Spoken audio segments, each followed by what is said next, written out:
Chris Wood wouldn't play because of that hip injury he picked up on international duty with New Zealand. So Taiwo Awoniyi comes in for him.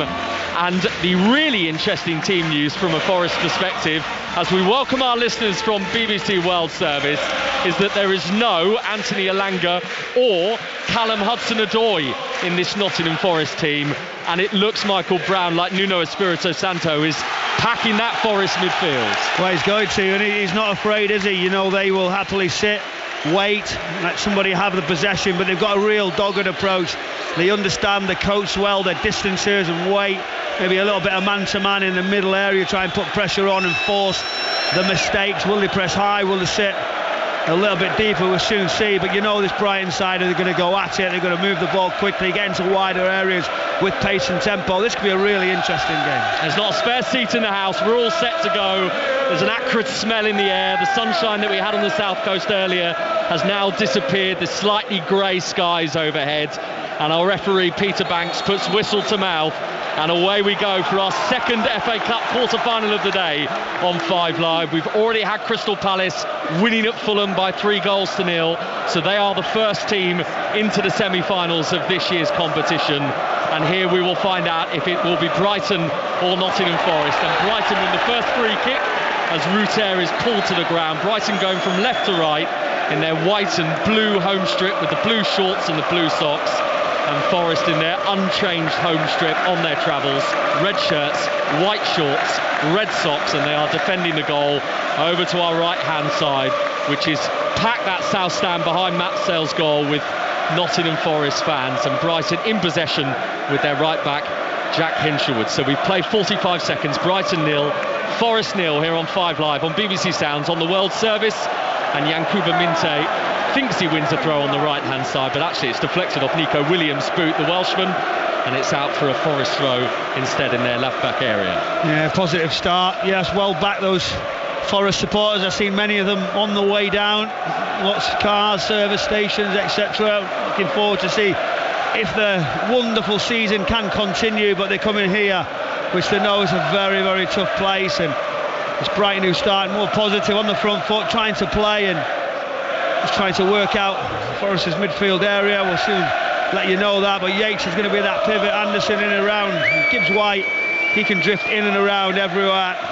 Fingers down the right hand side more, and Danilo left, just support of Awoniyi. Yeah, it does look like Danilo is playing quite high up on that left hand side. Early ball forward here for Forest for Taiwo Awoniyi, who's held it up well halfway inside Brighton's half. He's got Dominguez joining in. Dominguez clipped ball into the box. Awoniyi was in there. Good bit of defending by Adam Webster, got his head to the ball. Forest have it again with Morgan Gibbs-White, and Gibbs-White keeping and bouncing Ruter off him as he maintains possession for Forest. Down by the left-hand corner flag, the cross takes a deflection, and Nottingham Forest have their first corner of the game just over 2 minutes in, 0-0. Yeah, Morgan Gibbs-White does very well. He's positive. I said he's so unselfish, but no, that's out of possession. In possession, he wants to make something happen. He jinks, he turns, he does things quickly. And there on, his pass wasn't great after that, but they did well to force that corner kick, but the pressure's on, and it's all about delivering out. I'll give you the two teams in full in just a moment after this Nottingham Forest corner. So the first of the evening of this FA Cup quarter-final tie. Danilo with it, left-footed into the middle, headed away by the tall frame of Van Hecke. Hooked back forward again by Nico Williams for Forest. And Brighton have fully cleared their lines now because it's on the halfway line with Ola Aina, who's lifted that out of play for a Brighton throw on this near side. So the team's in full for Brighton, Verbruggen in goal, Hinshelwood, Van Hecke, Webster and Estupinian, and then Ayari and Baliba, Minte, Ruter, Mitoma, and up front the captain Danny Welbeck. And Nuno's team with those 3 changes from the victory over Ipswich in the Premier League, which has got them third and bang on course for Champions League football. Nottingham Forest. Sells in goal, Aina, Milenkovic, Murillo and Williams, and then Yates with Dominguez and Anderson in midfield, and Danilo and Gibbs-White supporting Awoniyi up front. No Chris Wood as the ball goes all the way back to Sells to give it a heave-ho up to the halfway line. Miscontrolled by Baliba, the Brighton midfielder. Stepping in to win it back is Hinshelwood for Brighton, and then Murillo comes in on Welbeck and uses his shoulder really well to barge him off course, and Brighton take it back in the middle of the park. But we've had 4 pretty physical minutes, Michael Brown, so far. Yeah, Murillo went really tight, didn't he? Welbeck just thought, I'm all right. but you've got to have a look over your shoulder, you've got to check it, make sure nobody's behind you. That's aggressive press. I think you can do that as well when your line's good, you can step in. I think that's going to be so important for Forest. And you go now, can they get in behind Brighton? But there's not going to be too much space, I don't think, early on. Nico Williams having to hook one over his shoulder from that left back position. Brighton have got it again at the feet of the orange boots of Belieber. It's a misplaced pass as he tried to drift it wide, and then Ola Reina almost gave the ball away in that right back position. Mitoma nearly nicked it away from him, but he got a bit fortunate with the touch. He just looks so comfortable, doesn't he? He tries things, that little flick inside, and just that pass, you know he's playing well, he's playing with confidence, and it's nice to see, isn't it, a player trying different things, and as a defender you've got to be careful on. Brighton 0, Forest 0. We've got some rugby at the Principality Stadium tonight as well, the Women's Six Nation. Wales against England. What's the latest, James Burridge? Wales 7, England 26, 33 minutes gone. England have scored their fourth try, and Maddie Fianati has scored her second. The beneficiary of a fine 1-2 down the left wing by Breach and Kildun, and England 26-7 in the lead. Cheers, James. Italy against Ireland tomorrow on the iPlayer and on the BBC Sport website, and the Rugby Union Weekly podcast will be out tomorrow as well on BBC Sounds. Just over 5 minutes played here. Brighton 0, Nottingham Forest 0. And of course we've got Preston against Aston Villa to come in the FA Cup tomorrow as well, which we'll have live on 5 Live. That's on BBC One as well. And updates of Bournemouth against Manchester City, which is a game you will be at, Michael. Yeah, I'll be there, tomorrow. looking forward to it. It could be a cracking game, that. Exciting weekend, and you know, you just look, don't you, the opportunities there. It seems a lot more wide open than normal this FA Cup year. That's what we want to see. Everybody getting the opportunity to get to Wembley.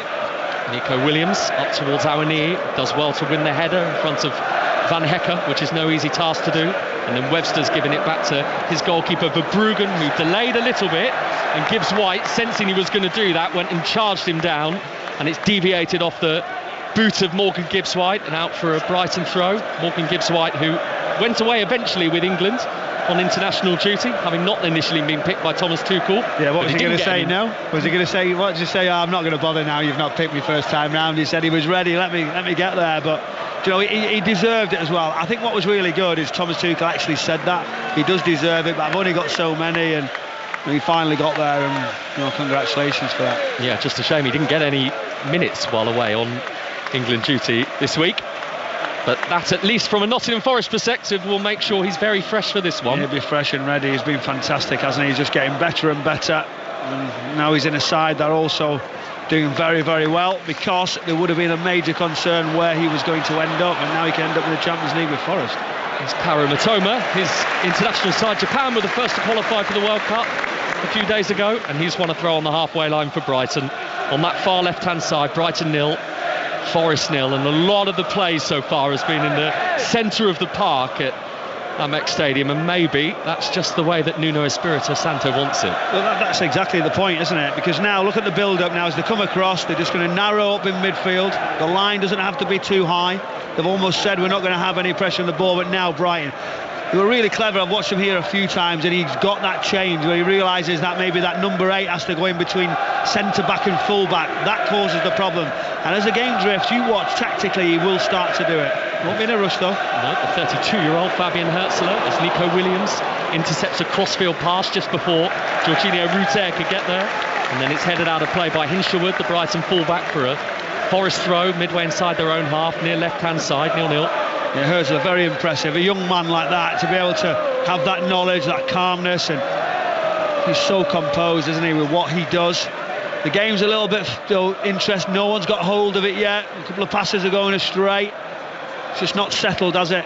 He was 23 when he started his coaching career, Fabian Herzler. He calls himself the grounded one. Well, that's just, I mean, it's fantastic, isn't it, to what he does. I had the pleasure to interview him, to Steph, and ask him questions about how he changes it in different areas of the game, and you know, I just very, you know, the day it was he'd beaten Manchester City, but he's still so cool. He's got a few yellow cards this season. He might want to redub himself a feisty one as well. Forest have got possession halfway inside Brighton's half, far right-hand side. Morgan Gibbs White and Ola Aina combining, and Gibbs White then tries to flick it over the head of his opponent, and he's sent that out of play for a Forest. He's feisty in some of the interviews that he does. Some of them questions he gets from some of our colleagues along the line.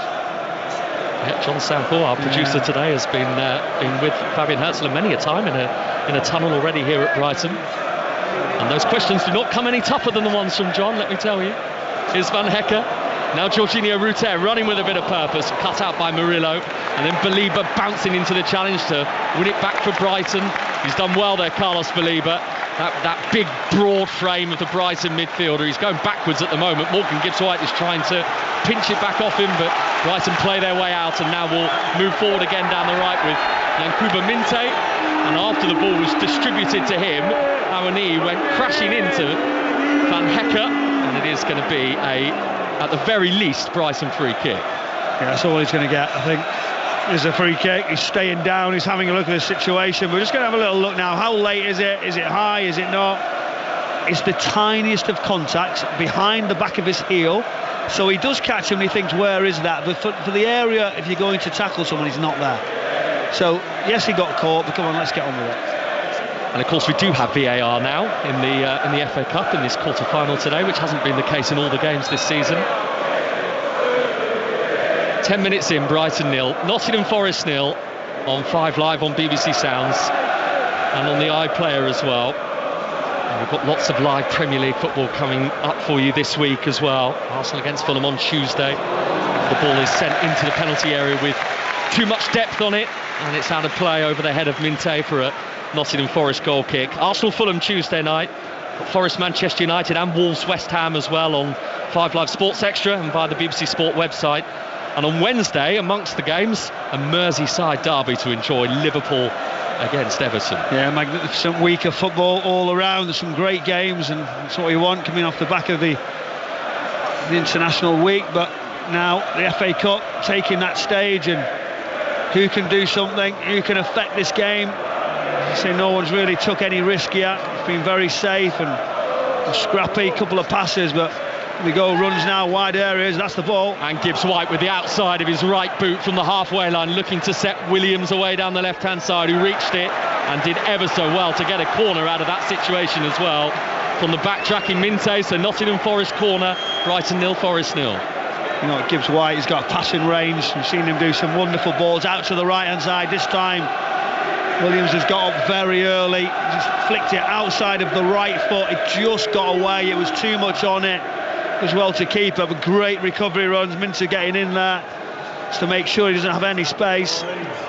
So Danilo raising the right arm into the air with the white wristband on, sends the corner in. Van Hecke all on his own, 6 yards out, powers his header away. It's back into the box again. Forest have got a man on the ground in there, but the flag is up anyway on the far side for an offside, I think, before any potential Forest appeals for a penalty against Ryan Yates can begin.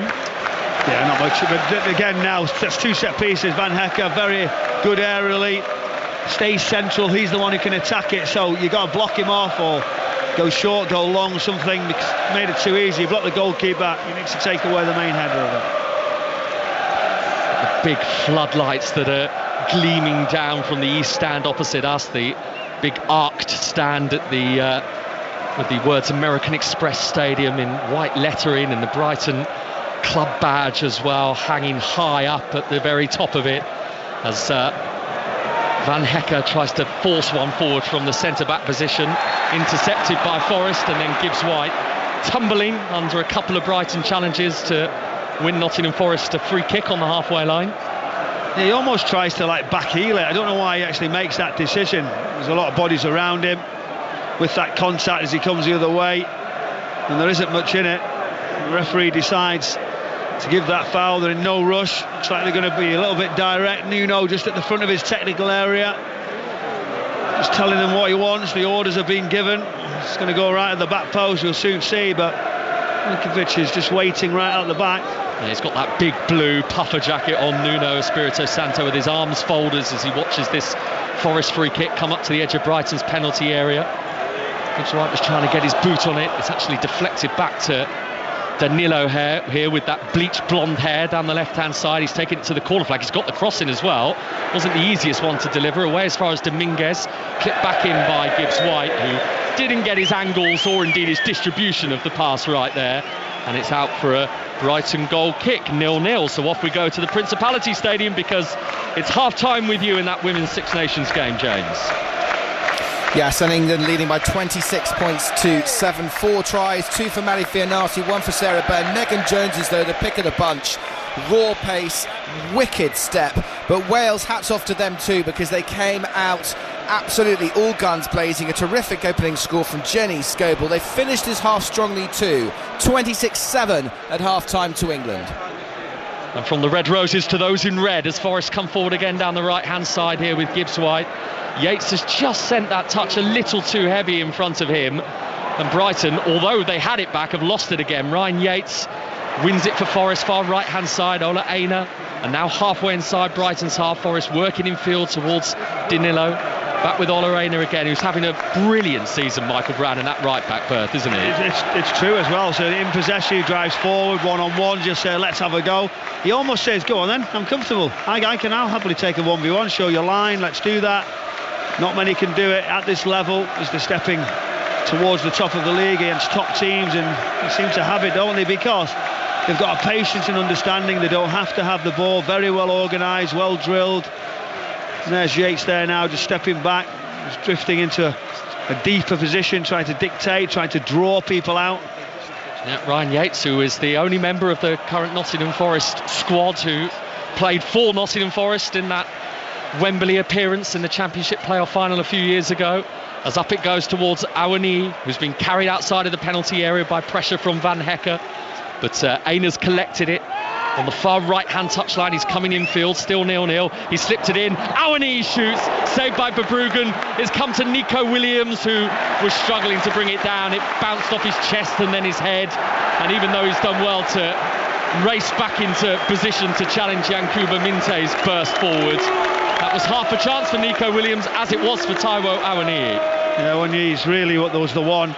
It's a wide angle, strikes it really well, going towards that far post. Verbruggen just gets his right foot out, good save, strong, and in a good area. He gets down, he waits, good position. It was going to have to be really, really good to beat him from that angle. Although struck well, then it just wouldn't sit down for Williams, and a good recovery. Referee's not happy with the throw in here, but finally we see a chance. It's interesting whether Awani would have started this FA Cup game today regardless, because he had started all 3 of Nottingham Forest FA Cup games this season ahead of Chris Woods, who is injured today, so that decision was ultimately taken out of Nuno's hands anyway. Here he is again, Forest number 9, down by the left-hand corner flag. They're having a good spell here, Forest. I think the ball has just run out of play there for a Forest throw. Deep inside Brighton's half on the left. It's still 0-0, but they're the ones, Michael Brown, who are asking the questions. Yeah, they are at this moment, because, again, waited, no space, and then it's how you counter. We've seen the stats, how quick they counter in wider areas, because they obviously conserve their energy at times, and then they come very quickly. So we're going to be heading to Dens Park very shortly. There's been an early goal in that game between Dundee and Rangers, but before that we'll see this Forest throw, which Nico Williams sends into that near post area, headed away by Brighton's Believer, picked up again on the edge of the penalty area by Anderson, probably about 15 yards outside the box. Now to Nico Williams. Williams trying to slip it in, and Brighton retrieve the ball. So, Kenny, which way has that goal gone at Dens Park between Dundee and Rangers? It has not gone, Chris, the way that Barry Ferguson would have wanted it to, because it's Dundee 1, Rangers 0, less than 2 minutes on the clock. Finlay Robertson's corner turned into the net by Simon Murray, his 19th goal of the season. The ginger-haired striker, he's been on brilliant form recently, and he's given the hosts a brilliant advantage here. Dundee 1, Rangers 0. Well, that is quite a scoreline, and just inches things ever closer again for Celtic in terms of getting their hand on that Scottish Premiership title. Winners earlier against Hearts, you would have heard that on 5 Live this afternoon. 16 points clear they went of Rangers before their game tonight at Dundee. We'll keep you updated with any more goals there. None here so far between Brighton and Nottingham Forest, and it's Forest in possession on the halfway line. Yeah, looking at it, it's not just possession. They're really comfortable, having a good spell. Everyone now saying, here we go, get me on the ball, and that's the difference in the middle of the pitch. They're allowing to do that because they've got that flexibility. Full back on the left-hand side is getting high. Danilo slipping it in. Gibbs-White's going to make it at the byline, tries to square it across for Awani. Deflects behind, it's a corner. Morgan Gibbs-White is straight up on his feet and asking Peter Banks whether that struck the hand of Jack Hinshelwood on its way to going out of play for a Forest corner. Just seeing everybody coming across near post, and you're going to be really unlucky, aren't you, to get anything given there. Everyone just asks now the second it hits an arm, but Forest really good in possession. You never expected it, did you, so early? I thought they'd just sit in and wait, and Brighton control the whole of this first half. Yeah, it is Forest at the moment. Nottingham Forest third in the Premier League with their 54 points, 7 between them and Brighton in 7th. And their ascendancy in the Premier League table has been reflected in the pattern of the game here so far. And if you are just joining us, remember, there's no Chris Wood today, and both Hudson-Odoi and Elanga have been left on the bench by Nuno Espirito Santo. So Forest, who have had a bit of a delay ahead of taking this corner, because referee Peter Banks wanted to sort something out. In it comes from Elliot Anderson, deep towards that far post, bounced at the feet of Gibbs White, who had Awoniyi behind him. Both got in each other's way a little, and it's popped out of play on the opposite side, and it's going to be another Forest corner. Yeah, Brighton bench not happy. You need to improve quickly, get organised. Just don't look certain, do they? Forest are causing problems. You see nobody on the post, all around the central area, around that penalty spot and on the edge of the 6-yard area, but Forest are clever. There's a lot of space around the back if they can get a block on. And amongst all of those in red waiting to get their head on it, the tallest of them all from here is Milenkovic, and it's coming towards him, headed away by Adam Webster, who's been excellent in recent weeks for Brighton. Adam Webster, having had a very tricky few months. The clearance out of play, it was Minte was trying to clear his lines, and he's got that slightly wrong. I think you might have been a little nutmeg there on Anderson as he comes across him. As a player, you're getting across really tight, and then that slots through. You think, oh, did that happen? It happened to me quite a lot before you say it, so I think you do it. The Brighton supporters. John has just nearly spit his tea out when I said that, so it's fine. The Brighton supporters are feeling, I think, that their team need their vocal support here, because Forest are really starting to cause them a problem. In comes the throw. The clearance is as far as Nico Williams, and it's back on the halfway line with Murillo, who's given it short to the England under-21 international Elliot Anderson. Anderson into the box, and that's a simple one for Verbruggen, the Brighton goalkeeper, who will be pleased to have the ball in his hands, and he's bowled it out underarm to Belieber, who tries to quickly move it forward for Minte. He's got his pass wrong, and it's out for a Forest throw inside their own half on the left. Fabian Herzl says straight away, as soon as the goalkeeper gets it, let's spin him in behind. Ruta goes, OK, I'm off. He doesn't want to play it, but Verbruggen just waits, rolls it out. Belieber just gets caught. Great recovery runs from Forest, but they've got to be better than that. You trust them normally, don't you, these Brighton players? You say, get me on the ball, I'm comfortable, then the next one, then the build-up. They haven't started yet. And they've already knocked out 2 Premier League teams, Brighton, in the FA Cup this season, after seeing off Norwich in round 3, Chelsea here in round 4, and then that big win at Newcastle in the last round. You know, the thing is, though, I think early on in the rounds in the FA Cup, you don't know what teams, there's a bit of adjustment, what's coming, and then you have half a chance of slipping through. Now you get to here, then it's like, right, we're full on, we're not going to make too many changes unless we have to, unless we believe. It's not just going to be a case we're going to swap 2 or 3 because they haven't played. Belieber's just sent another ball from the halfway line, which had way too much pace on it, so the Forest supporters enjoyed that, and Nico Williams is going to be able to hear what a few of them have got to say here, because he's got to go and get the ball from in front of those Forest fans behind Matt Sell's goal over towards our Do you know what, he's such a good player, isn't he? And then he does those sort of things. He's got to lose them out of his game, or less of them, because he's got everything. He was actually injured, Carlos Belieber, in that 7-0 Forest win against Brighton 8 weeks ago. This is Ola Aina from the right-back position for Nottingham Forest, and sends it infield for Elliot Anderson. We've gone past the midway point in the first half at the Amex Stadium. It's still Brighton 0, Nottingham Forest 0, and no big chances yet, but some lovely touches, as we just saw there from Gibbs White. Gibbs White, I had to mention, sorry to break you there, but what about that for a little flick? Left-footed, he didn't know where, if anyone was behind him, and sort of, as it comes into him, he sort of over his back shoulder, just rolled it out. It wasn't even just like a flick, it was like a scooped angled sort of flick as he just scoops it around and into the wide area. Brilliant. You used to have that up your sleeve, didn't you, in your playing days? Not really, no. I wouldn't have meant it if it happened, that's for certain. Michael Brown, FA Cup finalist in 2010, with us on 5 Live this afternoon. For Brighton against Forest, Palace already into the semi-final. Preston against Villa tomorrow, that's live on 5 Live and BBC One from 1:30, and Bournemouth Man City completing the quartet of FA Cup quarter-finals this weekend. I would imagine John Murray's picked that one, has he? Preston tomorrow.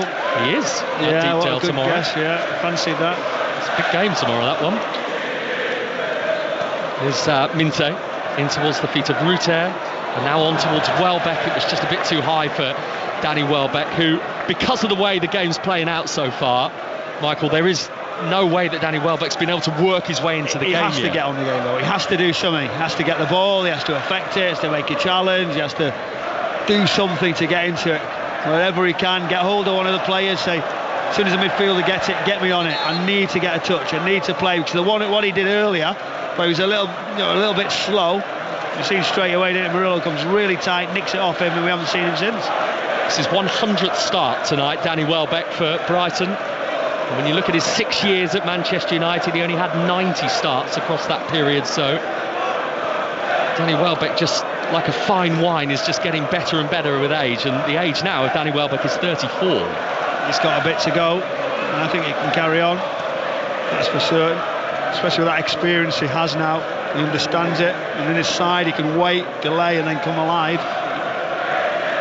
Listening to him do an interview with Glenn Murray this week on the BBC Sport website, telling him that Sir Alex Ferguson rang him up after he scored that goal to send Brighton into the quarter-finals of the Cup. He was in South Africa apparently, Fergie, but still wanted to pick up the phone and have a chat with Danny Welbeck, congratulate him. That's very nice, and he also had to put up with Glenn Murray for all the well, there is that as well. Do you know what, he gives me a lot of stick, so I thought I'd just leave that in the round. I imagine he might well be here tonight, Glenn Murray, given the connection with these two clubs, as Mitoma can't reach it on the halfway line. Dominguez has sent a slightly awkward bouncing ball back towards his defender Milinkovic, but it's okay because he's got lots of time to head it down to Matt Sells. It's the opposite way round, isn't it? Do you know, to what we expected and how you see now Brighton have just come back in midfield in front of the defensive line, and Forest have that extra one in the middle. So for me as a midfielder, how can I step on? How can I say, have I got the licence to go and jump on to affect it higher? Someone's got to release a bit quicker, and I think the tactics I think Brighton have to change to. Murillo tries to play it into the gap in midfield where Van Hecker intercepts it. Welbeck gets it. He gets through the first challenge and he's got it out of his feet to Mitoma. Edge of the penalty area, Mitoma tried to get it back to Welbeck. It's bounced to the edge of the area for Ayari, who strikes it wide of the post. And there was a little deflection on its way through, and that is why Peter Banks is saying Brighton corner, 0-0. Yeah, there you go. Mitoma, he gets on the ball, something happens. That's another one who you've got to make sure he gets touches. The strike comes, it's clean, it's just a little flick. I think it was always heading wide, there wasn't much of a deflection, but the referee certainly felt it hit somebody. Now, an opportunity, what sort of quality, can they go short, are they going to put it on top of the goalkeeper? Stupinian is going to take the corner from the right-hand side for Brighton, going from left to right in this first half, attacking the south stand to our right. And there's Stupinian, who sticks his left arm into the air to indicate what part of the routine from the training ground this is going to be. It's up towards the far post, and under a bit of pressure, Van Hecker, with Gibbs White next to him, can't do any more with it, and it's out for a Forest goal kick. It's a shame, isn't it, to make sure you get something from these set pieces, but is there a slight injury, a concern just in front of us in the technical area for Brighton? Hazelwood just has a problem. Was it a cut just below his knee? There's been a delay now, but the referee says on we go. Yeah, so Brighton down to 10 at the moment, while the 19-year-old Jack Hinshelwood is getting a little bit of treatment. Been with the club since an under-7, Jack Hinshelwood, so I'm told that he's the very first player to come all the way through Brighton's academy, from the very bottom, so the under-7s, all the way into the Premier League. It's amazing, isn't it? Really interesting. Danilo clipping it into the channel for Nico Williams. Too much on it.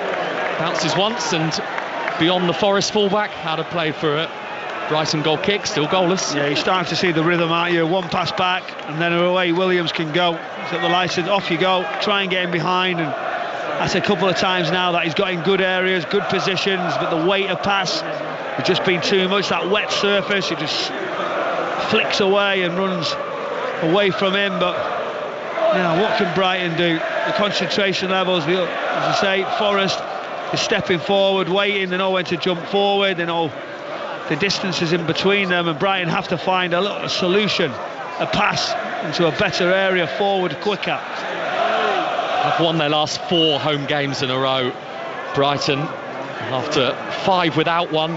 Everton were the last team to win here at the end of January. It was a bit of a smash and grab from David Moyes' Everton that day. I was here. Were you here as well? I'm trying to remember. No, I wasn't, but I think it was an understatement, wasn't it? I think it was one of those how did that happen moment. Yeah, but Fabian Herzl's team have largely been very good in recent weeks, but as have Nottingham Forest, and that's what makes this occasion so tantalising tonight as we move towards the half-hour mark with Forest in possession just inside their own half.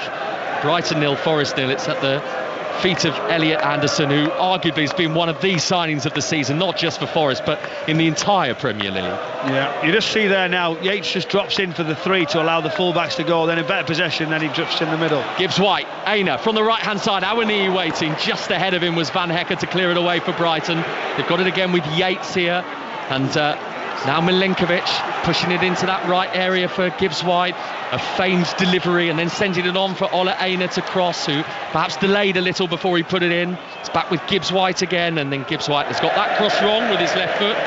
Too much on it. Goal kick Brighton. He's done everything, hasn't he? Just that nice little flick out to the wide area. Aina on the overlap, then comes in with that little chop onto that left foot. I'm thinking drive into the space, see what opens up.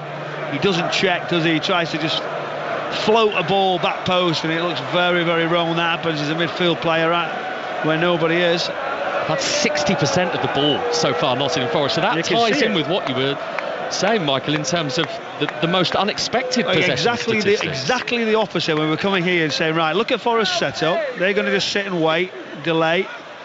And it's a surprise. A flick on for Brighton, looking for Matoma from Ayari. Aina dealt with him well. Dominguez clearing it away up towards Awaniyi, who's just inside his own half as he comes together for the challenge, and it deflects eventually towards the little Swedish midfielder Yasin Ayari again for Brighton. And now Baliba, who is forced to go back towards the halfway line, with the scoreline still Brighton 0, Nottingham Forest 0. Crystal Palace winners earlier today in the FA Cup quarter-final, the first of them at Craven Cottage. There's 2 more games tomorrow, Preston Villa, Bournemouth, Man City. We've got live Women's Super League for you tomorrow as well, Chelsea against West Ham from 4:30 on 5 Live Sports Extra. Here's Estupinian from a long way out, shooting, Sells spilling it, diving down to his left-hand side. He had Murillo in front of him to help him out and clear it away for a Brighton throw. Estupinian has taken aim there from a good 30 yards. Yeah, he's miles away, isn't he? He just gets it out of his feet, he thinks, right, I'm going to hit it. But what it does, it moves a bit, and it's one of those that you know as a goalkeeper, it's going to bounce in front of you and skid. He isn't sure, he waits, he makes it get as much contact. Big surface area, uses his arms, his chest just to divert away from goal, but it's a good strike. Scored a lovely free kick, Estupinian, against Manchester City a couple of weeks ago, as Ayari breaks it up in midfield. Brighton are getting into this now, still 0-0, but suddenly they're feeding on the atmosphere a bit, though. Gibbs White is doing that as well for Forest, as is Nicolas Dominguez, who dived in to make that challenge. And then there's a late one on Ryan Yates on the halfway line from Estupinian, who is down on his knees with his arms outstretched, pleading his innocence in the direction of Peter Banks, the referee. And he's trying to get another look. Is there much in it? Not really. It's through the back of Yates because he just pokes his leg in between just to try and pinch the ball. There is a little bit of contact with his knee in the back of Yates' hamstring, which makes him go down. He'll feel the effect. Is that a foul? I mean, there is contact, but he touches the ball as well. And, you know, it's tough for a referee, isn't it? Let's be honest, Joe, and it's that sort of situation. But as a player there, if I'm touching that ball, I'm saying I've got it, and it's, you know, there's no way it should be a free kick. He's done some miles this week, by the way, Pervis Estupinian. Air miles, that is. He flew out to Quito and then on to Santiago for a couple of international games. 15,000 miles he travelled in all. And what was the first leg? How many miles is that? I don't know what the exact distance is. Well, I mean, we can roughly work it out. That'll teach you. I'm going to have a guess too clever knowing all the miles. 6,000 I'm going to go with. What do you want to have a guess? You should have just said 6,000. We all would have believed you. London to Quito. Oh. Any advances on that? No, but we'll have the news. I can see straight away. We'll find out. All right. It's the delivery for Forest on the right. The ball's bounced inside the box. Williams wants to take it. He got slightly confused with Danilo as to who was going to take responsibility of that, and because of it, the chance dissipated quite quickly for Nottingham Forest, and Brighton can bring it away, but not for long. Anderson pinching it back just outside the Brighton penalty area to the right-hand side. Gibbs White sending it across. Awoniyi on the stretch, and he couldn't quite reach it, the Nottingham Forest forward, and it goes all the way out the opposite side for a Brighton throw. That was well worked, aggressive on the press in the middle of the pitch, and the ball fizzes right across. Gibbs White, his wonderful pass right in that area, 6-yard box. You can't touch it.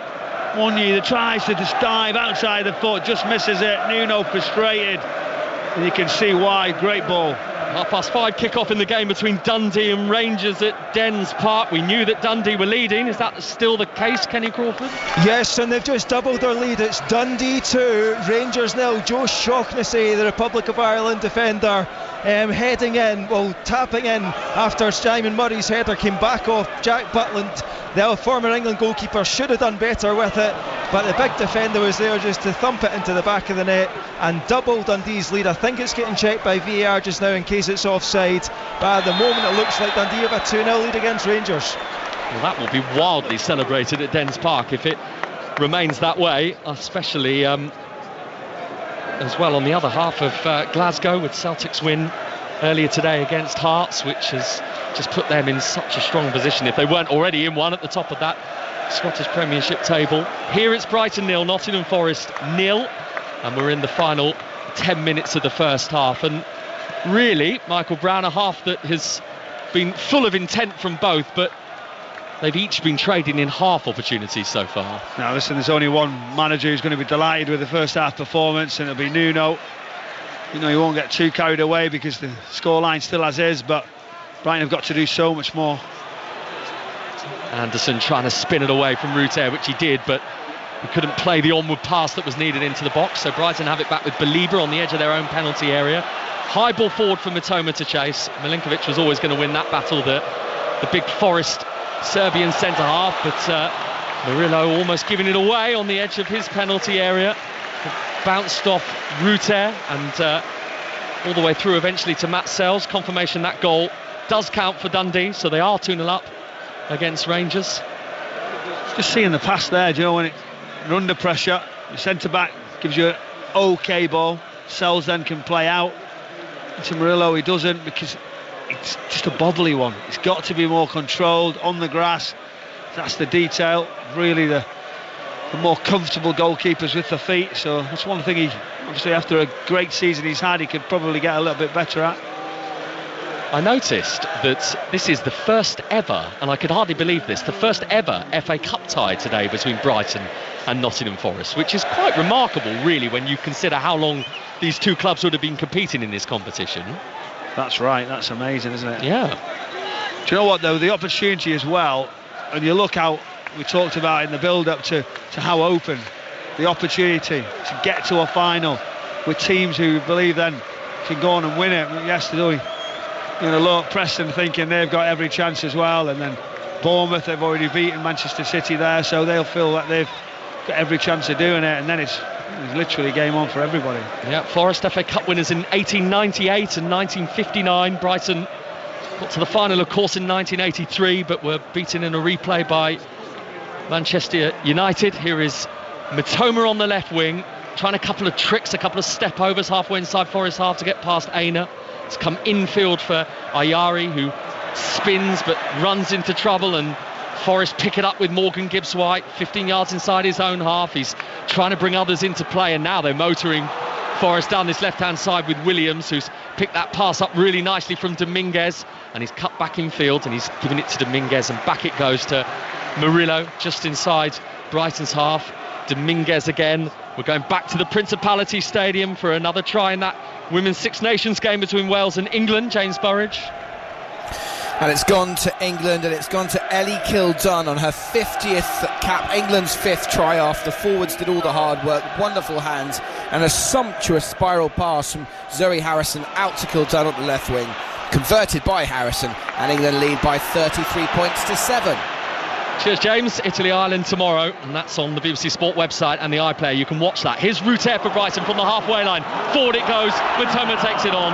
Tricky one. Had Milinkovic on his shoulder. Touch was a bit heavy, and it runs through to goalkeeper Sells. Yeah, for a big man there, how he turns, the recovery run, excellent. Determination, gets in front. I thought he was away, but that's what you want. Nuno will be absolutely delighted that that's the first opportunity where the space has been too open. You see Brighton spin it in behind, but then recovery was very, very good, and now Forest again get the ball. I'm surprised Brighton are letting him do this. Perhaps a little taste of why Nikola Milenkovic has just been nominated for March's Premier League Player of the Month there. That was an excellent piece of defending from the Forest centre-back. And here he is on the ball now with his big frame, sending it back to his goalkeeper, Matt Sells.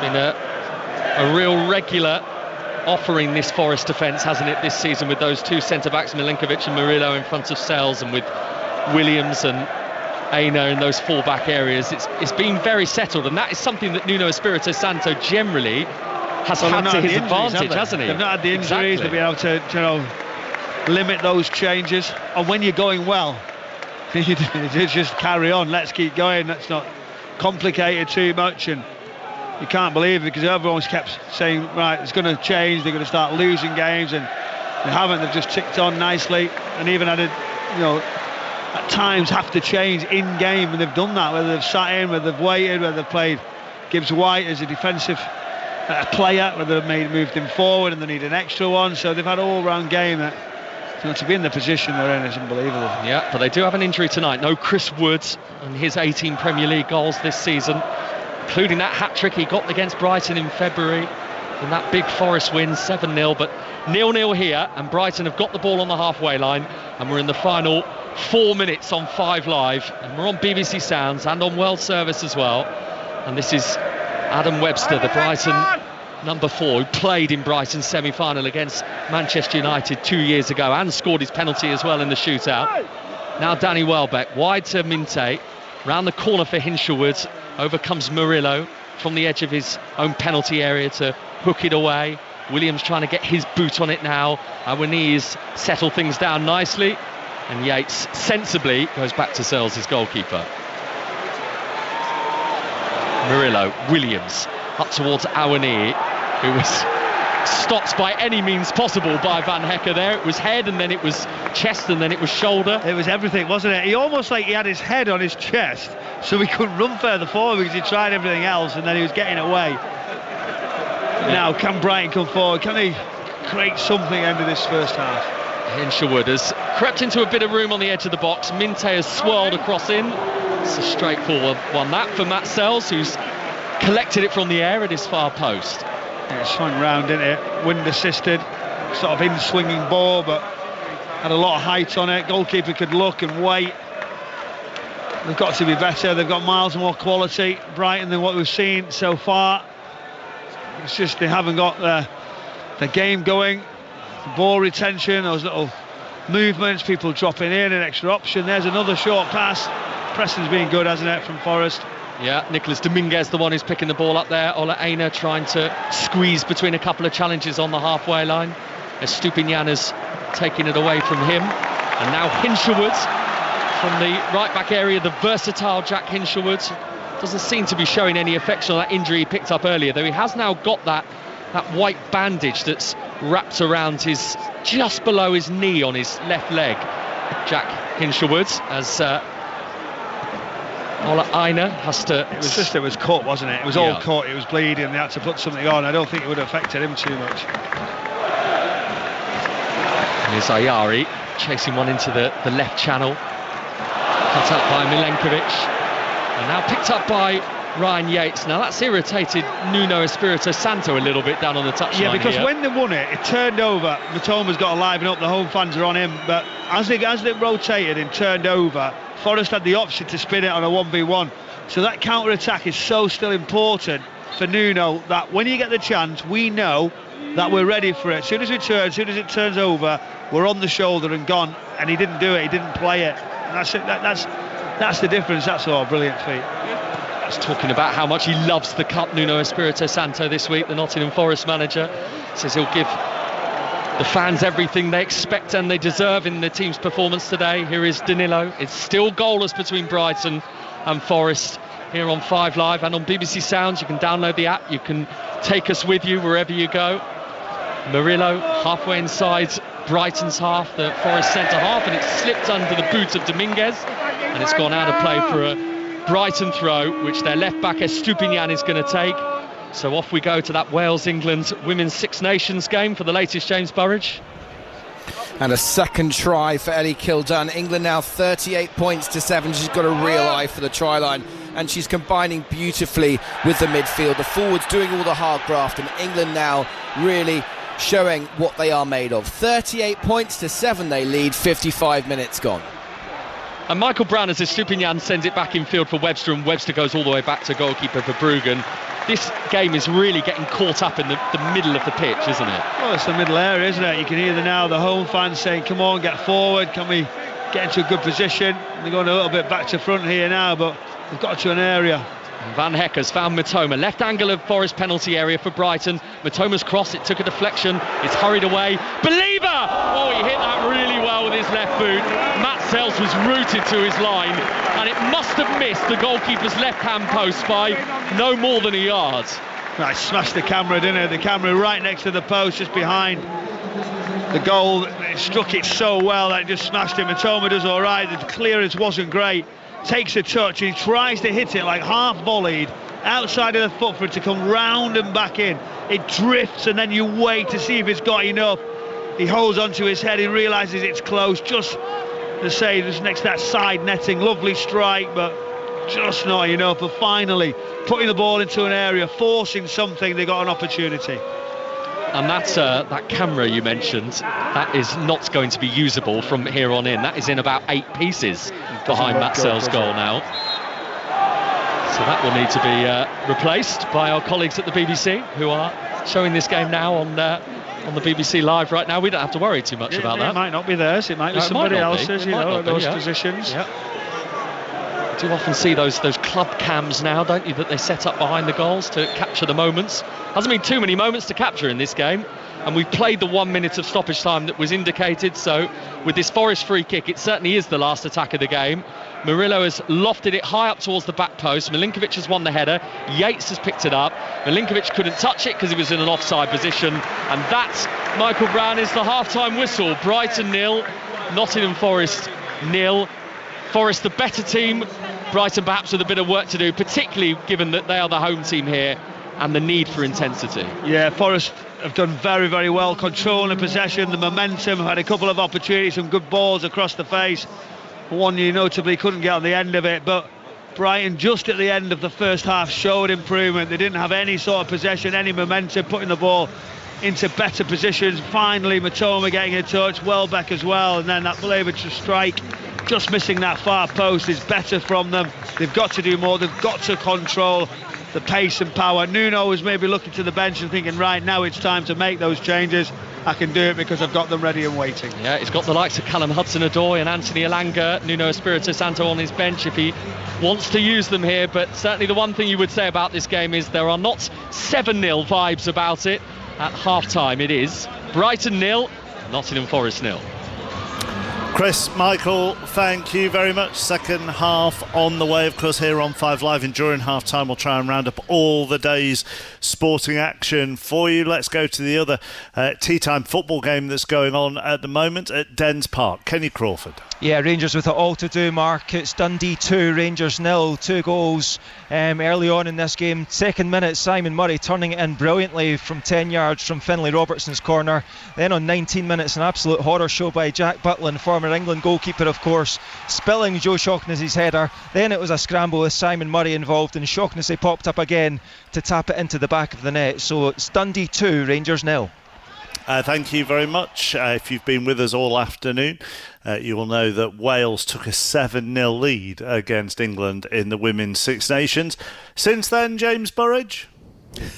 That feels like an awfully long time ago, chappers, to be honest. 43 points to 7, England lead now. What are we, almost halfway through the second half, and Ellie Kildunn is really beginning to enjoy herself. She scored a hat-trick on her 50th cap, the last one hacking the ball downfield. The backs are linking beautifully, but the majority of the hard work, the gain line is being well and truly won by the England forwards. They are sucking in Welsh defenders, punching holes, and England now are 7 tries up, 43 points to 7.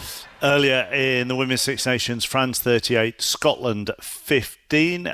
2 games finished in the Gallagher Premiership. Exeter 17, Newcastle 15. They actually went in at half-time 15-12 down, did Exeter. And Bath 47, Harlequins 28. Half an hour gone in the tea-time game in this competition. And again, there are a lot of points being scored. Gloucester 29, Bristol 14. One game currently going on in the United Rugby Championship. Not many points on the board here as they approach the end of the first half. Sharks 0, Leinster 5. So you're up to date with all the day's rugby. We'll react to Crystal Palace knocking Fulham out of the FA Cup. Tell you everything that went on in the EFL and in Scotland as well. First of all, it is 6:05 and time for the latest BBC News. The voice of the UK. This is BBC Radio 5 Live. For the 5 Live News, I'm Jill Mackenzie. At least 1,600 people are now known to have died in yesterday's earthquake in Myanmar. The search operation is continuing. Hundreds are believed to be trapped under the rubble of collapsed buildings in Myanmar and in the Thai capital, Bangkok. Ray Gray is a former rescue worker. Some of the technology we have now, particularly drones that you can put up and have a good look right around the entire building, saves a lot of time and gives you a really good picture of what you're dealing with. Dogs are excellent. A dog can pick up the scent of somebody way quicker than any bit of electronic equipment that we've got. As each hour ticks by, the chances of finding survivors gets less and less. Hundreds of thousands of people have joined more protests in Istanbul against the jailing of the city's mayor, Ekrem İmamoğlu. He's the main political rival of President Erdogan. Almost 2,000 demonstrators have been arrested over the past 10 days. 3 people have died in a fire in a listed building in Northamptonshire. It happened at a former railway station that had been converted into a home in Rushden near Kettering. Emergency services were called at around 10:30 last night. President Zelensky has accused Russia of mocking the world's peacekeeping efforts after the latest strikes on Ukraine. In Dnipro, in the east of the country, 4 people were killed in a drone attack and 21 others were hurt. And a British man's been given a bravery award after he tackled a suspected knifeman in Amsterdam. 5 people were stabbed on Thursday and he restrained the suspect until police arrived. The British man, who wants to stay anonymous, was personally thanked by the city's mayor. A new series of Match of the Day Top 10 is out now, only available on BBC Sounds. Join myself, Gary Lineker, Alan Shearer, Micah Richards and my dog as we dig into the top 10 of the Champions League. We go through our favourite goal scorers, best moment and even our all-time 11s. Now that, gentlemen, is a list. No wonder he didn't get on the list. Correct. He didn't get on the reserve list. You can listen right now on BBC Sounds. This is 5 Live Sport with Mark Chapman. Listen on BBC Sounds. Brighton 0, Nottingham Forest 0 in the FA Cup quarter-final this evening. Earlier, Crystal Palace made it through to the semi-finals with a 3-0 win at Fulham. Eddie Nketiah got Palace's third. Yeah, it's amazing. I think it's nothing what the boys deserve, and the fans as well. You know, they literally brought Wembley to us with that atmosphere. So I think it's going to be amazing to be able to get so many of them over to Wembley and, you know, have a chance to play for a title. How good was it to score your goal in front of that end, which was full of Palace fans, wasn't it? They went mad. Yeah, it was amazing. I think obviously we did really well to go 2-0 up, but we needed that third goal to kind of like seal it. So it was a nice pass from Daichi and obviously a good finish and lovely moment to celebrate in front of the fans. A word on your friend Eberiches. He's had some week, hasn't he, scoring for England and then a belter today. Yeah, that's my boy, man. He's an unbelievable player, you know. You know his quality. He works so hard every day, you know, and he shows it when we need it. And we really needed him today, and he stepped up. So, it's an amazing week for him. Obviously, his first England goal and helping us get to Wembley. So he scored at Wembley before. Hopefully, he does it again, innit? George Cummins with the questions to Eddie Nketiah. In the EFL, Leeds missed the chance to go back to the top of the Championship as Swansea scored a 96th minute equaliser at Elland Road. It finished 2-2. Here's Daniel Farker. It's a heartbreaking moment if you could see it in such a situation, also in the circumstances, in this manner. Equaliser. Yes, it's football. If you want to take part in sports, you can't expect the sun is always shining, and sometimes you're also on the wrong end over the course of the long season. Yeah, after 46 game days, we had great winners in the last moment of the game, and the opponent felt the disappointment and had to suffer exactly like we today. When we think about whatever late winners away at Sheffield or against Sunderland, they felt exactly the same that we feel right now in the dressing room, and of course we are today on the wrong end. And if you concede then in this manner, in this way, there's never a guarantee for success. So we are right now, I spoke about, we've gone many steps. Right now it's the final step. Yeah, it's always the most difficult one. It's always like crunch time period, nerves, young players. You need a bit of luck with injuries. There's never a guarantee that we do this, but I also was in this situation before, and I know how tricky it is also sometimes to lead from the front, but I also know what is necessary to bring it over the line. And for that, yes, we will try everything with our leadership. If you ask me right now, I'm 100% convinced that next season we will play in the Premier League. I'm 100% convinced. Of course, today it's a bit suffering after this heartbreaking finish, but that's what we do. Daniel Farke, whose lead side are in second behind Sheffield United, who went top with a win over Coventry last night. Burnley stay third after they beat Bristol City this afternoon. Sunderland saw off Millwall and they're in fourth. West Brom are still sixth despite losing 1-0 at Norwich. They're one of three teams on 57 points. At the other end of the table, Plymouth stay bottom after a goalless draw at Watford. Luton 4 points above them now after a 1-0 win at Hull. Derby didn't play today, so they stay third from bottom. Birmingham continue to dominate League One. They're 9 clear at the top after beating bottom of the table Shrewsbury 4-1. Second place Wrexham won 2-0 at Exeter. Wickham stay third after beating Lincoln. The top two in League Two both drew. Leaders Walsall 1-1 at home to AFC Wimbledon, who themselves dropped to fifth. Second place Bradford 0-0 at Accrington. Port Vale have gone third after a 1-0 win at Crewe. Celtic are closing in on another Scottish Premiership title. They had a comfortable 3-0 home win over Hearts. Here's Brendan Rodgers. So it's been a long 2 weeks in many ways. This was always going to be a big test for us, but I thought performance-wise, result-wise was very good. Made us on a hat-trick. He wouldn't have been happy coming off, but again, he contributes so much to the game, doesn't he? He just gets into so many good pockets of spaces and makes it so difficult for defenders to play against. Yeah, I think wherever he plays, whether he plays wide, whether he plays central, his attitude to the game, his energy in the game is massive for us. So whether he's pressing or whether he's running in behind. But I think now what you're seeing is the variety in his finishing. You know, he's through in that. It's a brilliant pass. How he walked the ball to Callum. He's through in goal, and you expect him to score now. And it was a wonderful finish. And finally, just a word on James Forrest. Great to have him back. That's 22 games you've been without him. He comes back on, and you can hear what that meant to the fans inside Celtic Park today too. Well, he's a player of massive quality, and I've got to say, I think the like say Yang has really stepped up in that period. He's had opportunities to come in, and I think he's been excellent.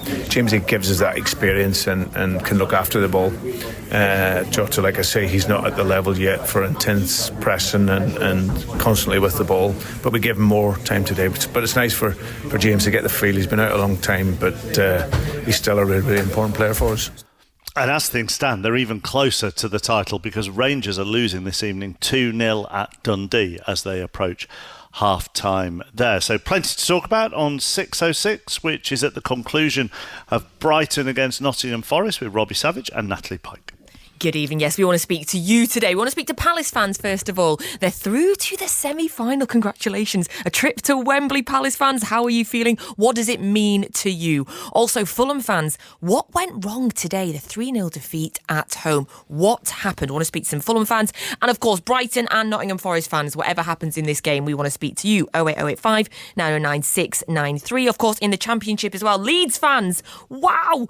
Oh, points dropped in the last minute today. Are you worried? Are you having flashbacks from last season? We want to speak to you. And of course, Burnley and Sheffield United fans, you took the chance this weekend. How are you feeling as well? And then away from today's football, I want to speak to some Liverpool fans. I want to speak about Trent Alexander-Arnold. If he goes to Real Madrid, will his legacy be ruined, or is it already firmly cemented with everything that he has achieved for your club? And finally, I really, really want to speak to some Geordies tonight, some Newcastle fans that have been at the huge parade. If you're on your way back from the bus parade, if you've had the best day ever, we want to hear from you. How was the day? So it's 08085 909 693. Rangers back in it at Dundee. Kenny. Yeah, it's game on now, Mark. Dundee 2, Rangers 1, and the man who scored at one end, Joe Shaughnessy, Dundee's second goal, has now scored an own goal. The ball was put in from the right-hand side by James Tavernier, the Rangers captain, and Joe Shaughnessy slid for it, tried to turn it away from goal, but only diverted it into the top left-hand corner. And just to clear up that situation with when Celtic could win the title, Mark, if Rangers lose tonight, there'll be a 16-point gap with 21 points available, and Rangers would need to lose tonight and lose next week to Hibs, and then if Celtic beat St Johnstone next week, they'll be able to seal that title. So Rangers would need to lose 2 games in a row for Celtic to have the chance to seal it next weekend. Thank you very much, Kenny. Just before we go back to Brighton, it was the first day of the flat racing season at Doncaster. The feature race was the Lincoln, and John Hunt can round up the action.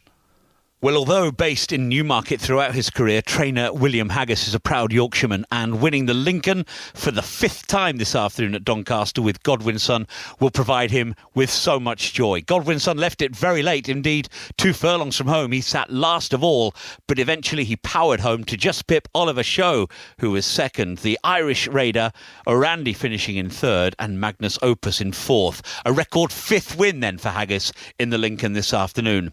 Away from the big handicap itself, the big performance of the day came in the Doncaster Mile by Dancing Gemini, who swept to an easy, breathtaking win in the hands of Kieran Schumacher for trainer Roger Teal. Now, last year, Dancing Gemini had run in all the big 3-year-old races, including the Derby. He very nearly won the French Guineas, and he also ran in the Eclipse without troubling the really top horses. So today he showed that at the highest level he is not a lost cause, and indeed Roger Teal will now consider running him in the Lockinge Stakes, a Group 1 race at Newbury next month. And the other highlight on the day, the Camage Trophy. That went to Spycatcher, trained by Carl Burke and ridden by James Doyle. John Hunt there. England are closing in on 50 points in the Women's Six Nations. James Burridge. Just 2 shy of it now, 48 points to 12, 10 minutes to go, and Zoe Harrison's crossfield kick was something special, Mark. Abby Dow on the receiving end, racing down the right wing, dots the ball down, and England had their 8th score, 48-12, with 11 minutes to go.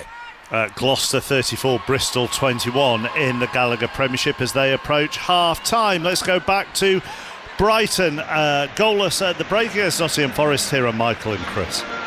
Thank you very much, chappers. Yeah, welcome back. Brighton's players just emerging from the tunnel in front of us down to our right-hand side. No sign of the Nottingham Forest troops yet, but Michael Brown, I think Nuno Espirito Santo's half-time message to his players in that dressing room will have been a pretty positive one. Well, it should be really, shouldn't it? Because you see him now coming out for the warm-up, look fresh, look bright. And rightly so. I think if you're coming here in a cup tie, when you see the draw, you go, oh, this is going to be a really difficult situation, a game where we're not going to have the ball, we're going to have to be really physically strong, we're going to have to tactically be really good at our distances, not to open up against this Brighton side who can punish you. But it's been the opposite. They've had the ball, they've controlled it, they've had some good chances, so can they keep it up? I do expect a big reaction from this Brighton team, though. Yeah, the Forest players are out on the pitch. I was reading a great story this week, Michael, about the year that Brighton forgot to enter the FA Cup. So their secretary at the time, Albert Underwood, this is back in 1932, didn't get the application into the FA in time. So Brighton had a decision, either don't go in the FA Cup or go in at the very first round with all the amateur clubs. And they decided to do the latter. They actually ended up getting to the 5th round that year. So they played 9 teams from 7 different leagues in the FA Cup back in 1932. Well, they've come a long way. They don't need to do that now, do they? This Brighton team who keep defying logic when the signings, the recruitment, the level of people that have left the club, and they keep continue to produce players, and they really are a market leader now, aren't they? This Brighton side, the operation behind, and it's a joy to keep watching this football club get better and bigger. Yeah, we're underway in the second half. 5 Live, BBC Sounds, Well Servicer back with us as well at the Amex Stadium. Brighton 0, Nottingham Forest 0. There haven't been any changes at half-time. I'll give you the two teams in a minute. Here come Brighton. This is a good start. Ayari clipping it in from the left. Blocked by Ola Aina. Dived in at his feet. It's going to be a Brighton corner. Yeah, good start, good block, good recovery. Expected a change, a tempo, something about the game. And as a young manager, can you do that? You mentioned tactically very aware, astute at what's happening, but you've got to get a tune out your players quickly when you're under pressure. Yeah, Forest were definitely the better of the two in that first half, but Brighton going from right to left at the start of this second half. Have got a corner here. Yasin Ayari has placed the ball down on this left-hand side, and Forest have got about 6 players in red inside their 6-yard box for this Brighton corner. Ayari in towards that near post, headed away by Awani, picked up by Mitoma, right-footed back to this left-hand side. Ayari into the box. This is Ruter, spinning, shooting, firing over. Unlucky Jorginho Ruter. Didn't really have any room to play with, but he found some, and he smashed it on the turn a couple of yards over the top of Sells Bar. It's about playing forward, getting to good areas, right into his feet. He had no right to turn. Turns very quickly, spins, and then onto that left foot. Hits it with power. Goalkeeper, whether he just touches it, it's going really close to him, but it's always rising. He could have just snuck under the bar, but it was a good effort. Really positive start at the start of this second half for Brighton. We're just underway at the start of the second half here, but it's half-time with you at Dens Park, Kenny Crawford. Yeah, after 45 minutes, it's Dundee 2, Rangers 1. Simon Murray and Joe Shaughnessy giving the Dens Park side a comfortable lead, but then Joe Shaughnessy's OG, right on the stroke of half-time, has given Rangers hope, and they'll be shooting towards their huge away section in the second half. Dundee 2, Rangers 1. We've got FA Cup football for you tomorrow. Preston against Aston Villa from 1:30 live on 5 Live. That's on BBC One as well. We'll have updates of Bournemouth against Manchester City, the last of the quarter-finals, which is a 4:30 kick-off along the coast from here. We're in East Sussex today as Nottingham Forest at 0-0 here against Brighton have got the ball 5 yards inside their own half with Yates and Elliot Anderson, and somebody in the press room at half-time, Michael Brown, was telling me that actually this Nottingham Forest team made its way out in a bit of a leak on social media this morning. I didn't see it. This is Danilo slipping it in. Awani, left-hand side of Brighton's penalty area, on his right foot. He's got a bit of support coming. Gibbs White might have a go from here. He's teed it up. It's Gibbs White shooting and saving Verbruggen, leaping up and flicking his fingertips to it to turn it over the Brighton goalkeeper. Nottingham Forest corner.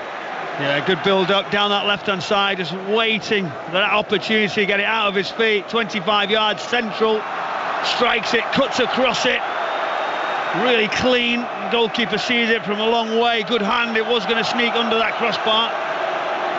Had his part to play, but not necessarily for good reasons. Morgan Gibbs-White, when Forest were here back in September, he was sent off, and then the two coaches were sent off the back of it in that 2-2 draw. 0-0 here, 4 minutes into the second half. Forest corner taken by Elliot Anderson up towards that far post. It came off Belieber's head across his own penalty area into the feet of Estupinian, who's running himself into trouble here. He's just about managed to shift it upfield towards Minte, but Forest get it back again with Gibbs White, who bounces past the first challenge, then a little back heel down the wing. He's got it to Ryan Yates. Yates to the byline, ball across the box, and who was in there? Dominguez, I think.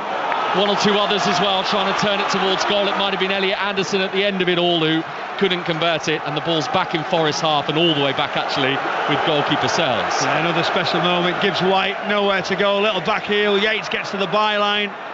The cross wasn't great, but there was almost a spectacular from Elliot Anderson. Wouldn't sit down, and then Brighton come forward quickly, but again it's nice to see those touches. The atmosphere is getting better, more vocal from these Brighton fans, and I think they needed to do that to try and just increase the intensity, the desire. Something about the performance has been a little bit lacklustre. Yeah, they're in the blue and white, Brighton, inside their home.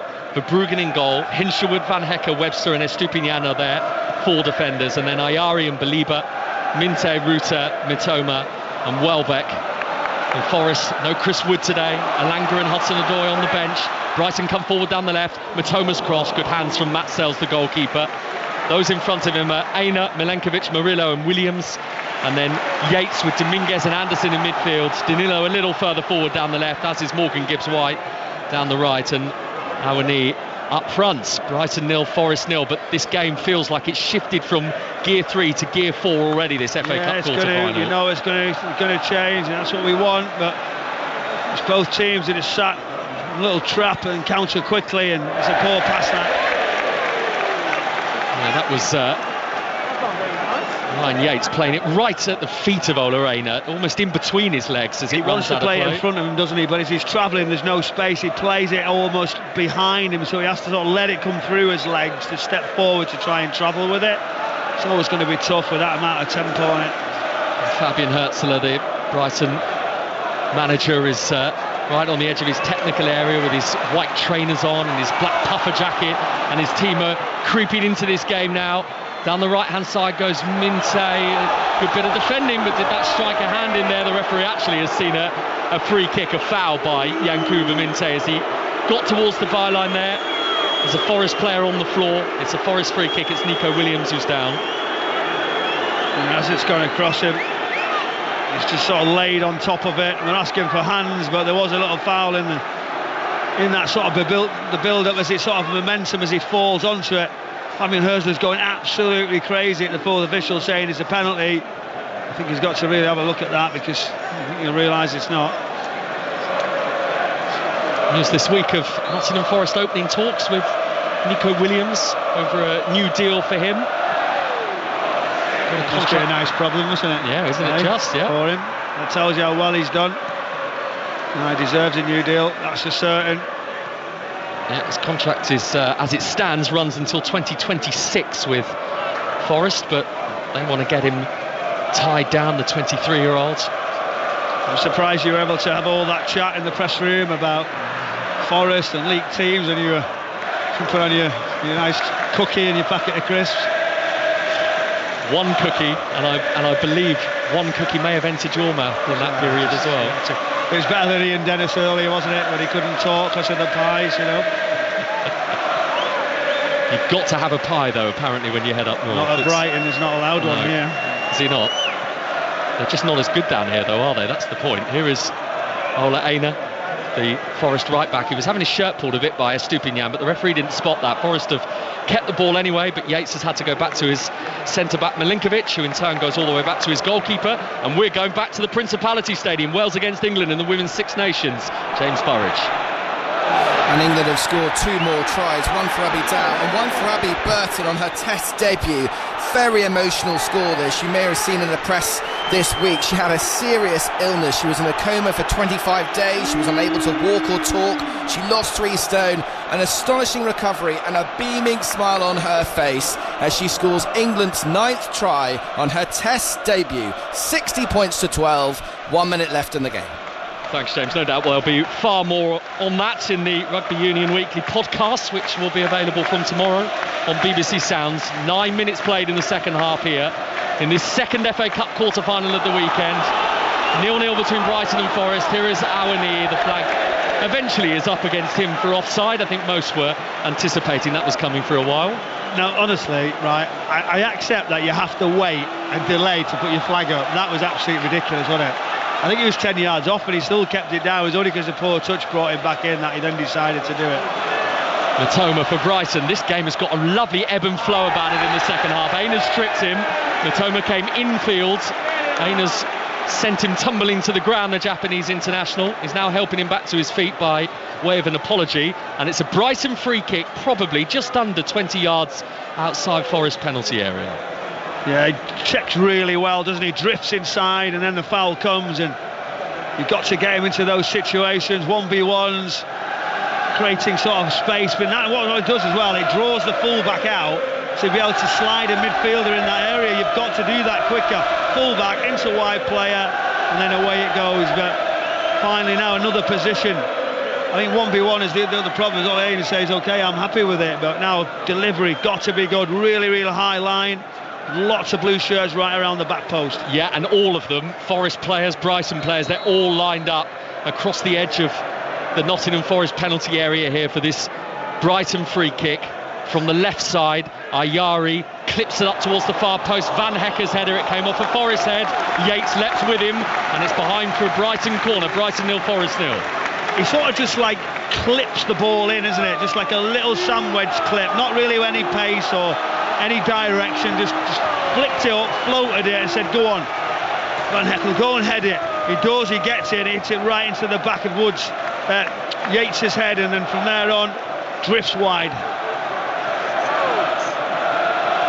0-0 between Brighton and Nottingham Forest in this tense FA Cup quarter-final on 5 Live.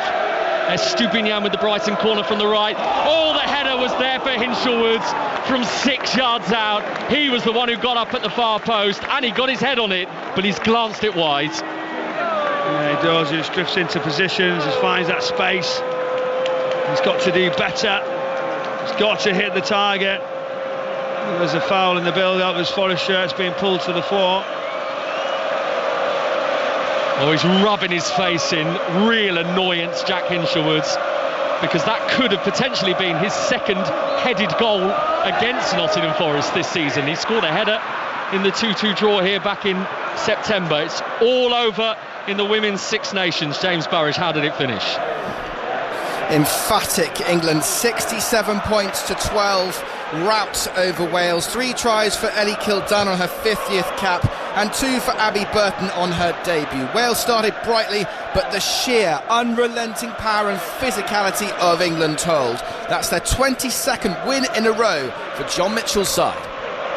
Thank you very much, James. And Forest are making a couple of changes. Brighton are attacking Matoma into the box. It didn't run for Ruter, and Minte at the far post couldn't quite reach it. Williams has put it out of play for a Brighton throw, but they're having a much better second half here, Brighton. It's still 0-0, but Fabian Hertzler's team have really upped the tempo, and they've got the ball again here, 15 yards outside the box.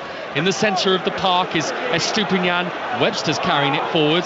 He's bumped into Olerena, who's ended up on the floor as on one knee. He almost puts it out of play, but Webster says, no, we don't want the throw, we want to keep possession here. Michael Brown. Well, straight away, the run for the throw.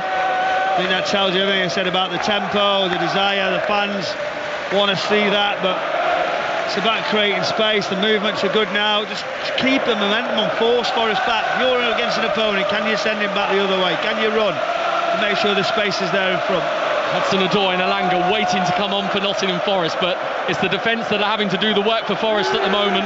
Here's Matoma, 5 yards outside Forest penalty area, to the right-hand side for Minte. Minte crosses it in, the header away by Milinkovic, out to Baliba, takes it on his chest, and I think it rolled off his arm as well, and maybe down onto one of those 2 black gloves that Carlos Baliba's wearing.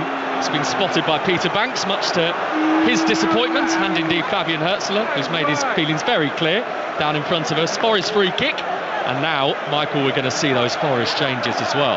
Yeah, that's exactly what you need to see from the Forest perspective. Hudson-Odoi has been excellent, hasn't he? Caused problems. There's the noise towards the official. Maybe saying that there shouldn't have been a handball. There was a reaction in it, but now Alanga as well. There's good choices, and now the time as it opens up. Can you catch them on the counter? But it's Brighton who are having the momentum. No wonder that change comes. So those 2 Forest changes are going to happen, but we are just having a slight pause here. So those that are observing Ramadan, the holy month in the Islamic calendar, are able to get some fluids and potentially some food on board here. So we're going to have a scheduled break here for a couple of minutes, and Michael Brown, it just gives you a moment as we move towards the final 30 minutes of this game to try and pick where this game is going to be won for one of these 2 teams. At Brighton 0, Forest 0. It is the FA Cup, isn't it? We're trying to pick, we're trying to look, we're trying to anticipate what might come our way. We want it to open up, we want it to be a little bit livelier, that's for certain, because again, Forest have obviously controlled possession, moved it around, but we haven't seen too many chances. We want it to go end to end, we want a bit of action, we want the players to take a risk, and now this is the type of stage where that should start to happen. Amongst those taking some fluids on board are Yassin Ayari and Yankuba Minte as well for Brighton, and we're going to see those Forest changes. So who is coming off? Danilo is one of them, so Hudson-Odoi is on for him. Callum Hudson-Odoi with talk of a potential England recall, given his form this season. He wasn't in Thomas Tuchel's squad last week, so he's on, and so is Anthony Elanga as well. And actually, it's Taiwo Awoniyi who has gone off for him. So that's the double Forest change. Danilo and Awoniyi off, and Hudson-Odoi and Elanga on. Yeah, Elanga's gone as the 9, whether it be a false 9, whether it be a true 9, whether it be on the shoulder. Gibbs-White has drafted out into a wide right position. We'll just see how the changes go now, whether it's for this setup, for the free kick that we're setting off. But it must be hard when you're coming over to refuel, to refresh yourself, not to have too much too quickly, because again you're thinking, well, I need it on board, but if you have it quickly, you can't really run around too well. So it's Brighton 0, Forest 0. We are back underway, and immediately Forest trying to start at Adam Webster. Now that was a late challenge, which Stupinian is being spoken to about. The referee is determining what course of action's coming here, because he went hurtling into Nicolas Dominguez down by the touchline. If Stupinian is trying to plead his innocence, Peter Banks has got a yellow card in his hand, and he's distributed it in the direction of the Brighton fullback. I mean, when you see it again, I just don't know if he's outstretched. Has he caught him? Yes, he has.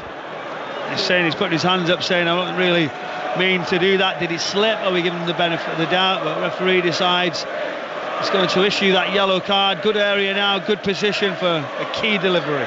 Yeah, so having just come on, Anthony Elanga immediately is going to be called upon to take this Forest set piece here, which is set about 10 yards, perhaps slightly less than that, in from this right-hand touchline. Forest going from left to right in their red shirts with the white shorts and the red socks, and Elanga with his arms down by his side, observing the situation inside the Brighton penalty area, which Peter Banks is just trying to correct at the moment. He's just having a word with one or two of the Brighton defenders ahead of this Anthony Elanga free kick.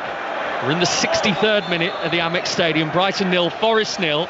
Here comes the Elanga free kick, right-footed in towards that near post. Verbruggen's head away, and then Anderson made a bit of a mess of his attempt to get the ball towards goal, and then Forest think they should have a penalty in there. Peter Banks hasn't seen whatever the shouts might have been.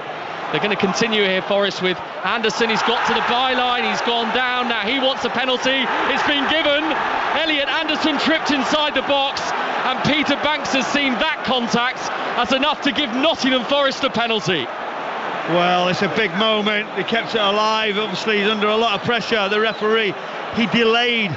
He waited for a long time. Elliot Anderson does so well along that line as the contact comes. And it's Matoma who goes tight. He takes the risk. He dives in.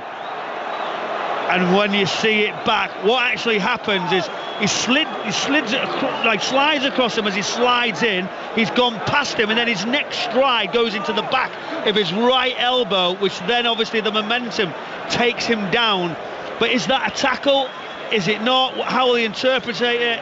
I think he'll be very, very unlucky if this is given as a penalty. But also, it might be tricky from here for Peter Banks to overturn this, because ultimately, albeit it's Matoma's arm that has brought Elliot Anderson down, he has brought him down with his body, though, isn't it? Because but his foot and his strike goes into a position that's very, very unusual, and it takes time. It's so difficult. This is not an easy decision to make. It's a weird incident, isn't it? Very, very strange. I think that's a good word, isn't it? When it's gone there, and when anyone gets to see it, he's slid in and the arms is coming across, and he maybe changes his mind here. Right, so he has been sent to the screen by the VAR, Paul Tierney, so Peter Banks is coming over to have a look at the little monitor, as is quite common in games this season. There's a few supporters on the front row have got some money out of their pockets and are flashing it in the direction of Peter Banks, as if to say, help us here. So what about this then? He is looking at this decision here, Peter Banks, and Paul Tierney has said, you are the one who needs to make a call on this, and it's a really tricky one for him. Well, have you ever seen anybody slide in and tackle someone with their elbow and waiting for his foot to hit the ground when his elbow's already passed?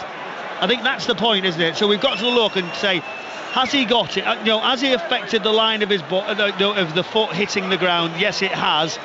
But this would be very, very unlucky if you get a penalty giving against you for What's he going to decide, the referee? He is telling the players to go away, and he's going to give us some sort of announcement here, the referee. Let's hear what he's got to say. I think we're going to After hear review, this. there is no foul committed by the defender. The restart is a drop ball to the goalkeeper. So there we go, you heard it. Peter Banks is saying no penalty, drop ball, and now the Brighton fans have just got the message as well. And when you see it, you know what? I think we've got to understand what's right and what's not. Look, you've got two. What they're saying is the Forest staff are saying the first one there was contact before that. So this is the issue now, isn't it? You know. And look what's happening down on the touchline here, because Nuno and his backroom staff are getting very irritated with the fourth official, Thomas Bramall, and one or two of them have also had something to say to Fabian Hürzeler too, who's obviously offering something back. So this is all boiling up again, just as it did when these two met what here. They're saying is there was one before that. That's what they're asking for. They're saying it was the first one, not that one. And when we look back, right, as his elbow caught him, yes it has, I'll just pause, is it going out? Yeah. Has he affected his stride? Yes he has, but we can't be seen to give penalties for that. I don't know if you agree. I think we took a long time, we went around the houses, but we got to the right decision. I agree with you. And we're just seeing a replay of the first one as well, Michael. So that was the one that Forest felt should have been the penalty, that contact on Ryan Yates. What did you make of that? Yeah, there is contact. I mean, it's how far we keep going. They're asking that question, and when you get given it, as any player, as any staff, it's hard to then get it taken away from you. You're going to back your corner, you're going to say and justify why it was and why he should stand, and they're going to do that. But listen, I think we got the right and correct decision on that penalty, and VAR did its job. Yeah, I agree with you, I do. The point I was making was that, was it tricky for Peter Banks to overturn, having made the call of penalty initially, and there was contact? Let's see it. If there is a point, let's get to the screen and have a look. And that's what he's done. And I think he's got to be called over and say, go and have a look at that situation. Have you made a big error? Have you seen it? Did you see it slightly different? Do you realise why that happened? He took a long time and he waited for him to give it. Right, this game is simmering. It's still 0-0 between Brighton and Forest, but here come Forest with Elliot Anderson from the middle of midfield, intercepted by Adam Webster. So we're going back to Dens Park for the latest between Dundee and Rangers. Coming Kenny Crawford.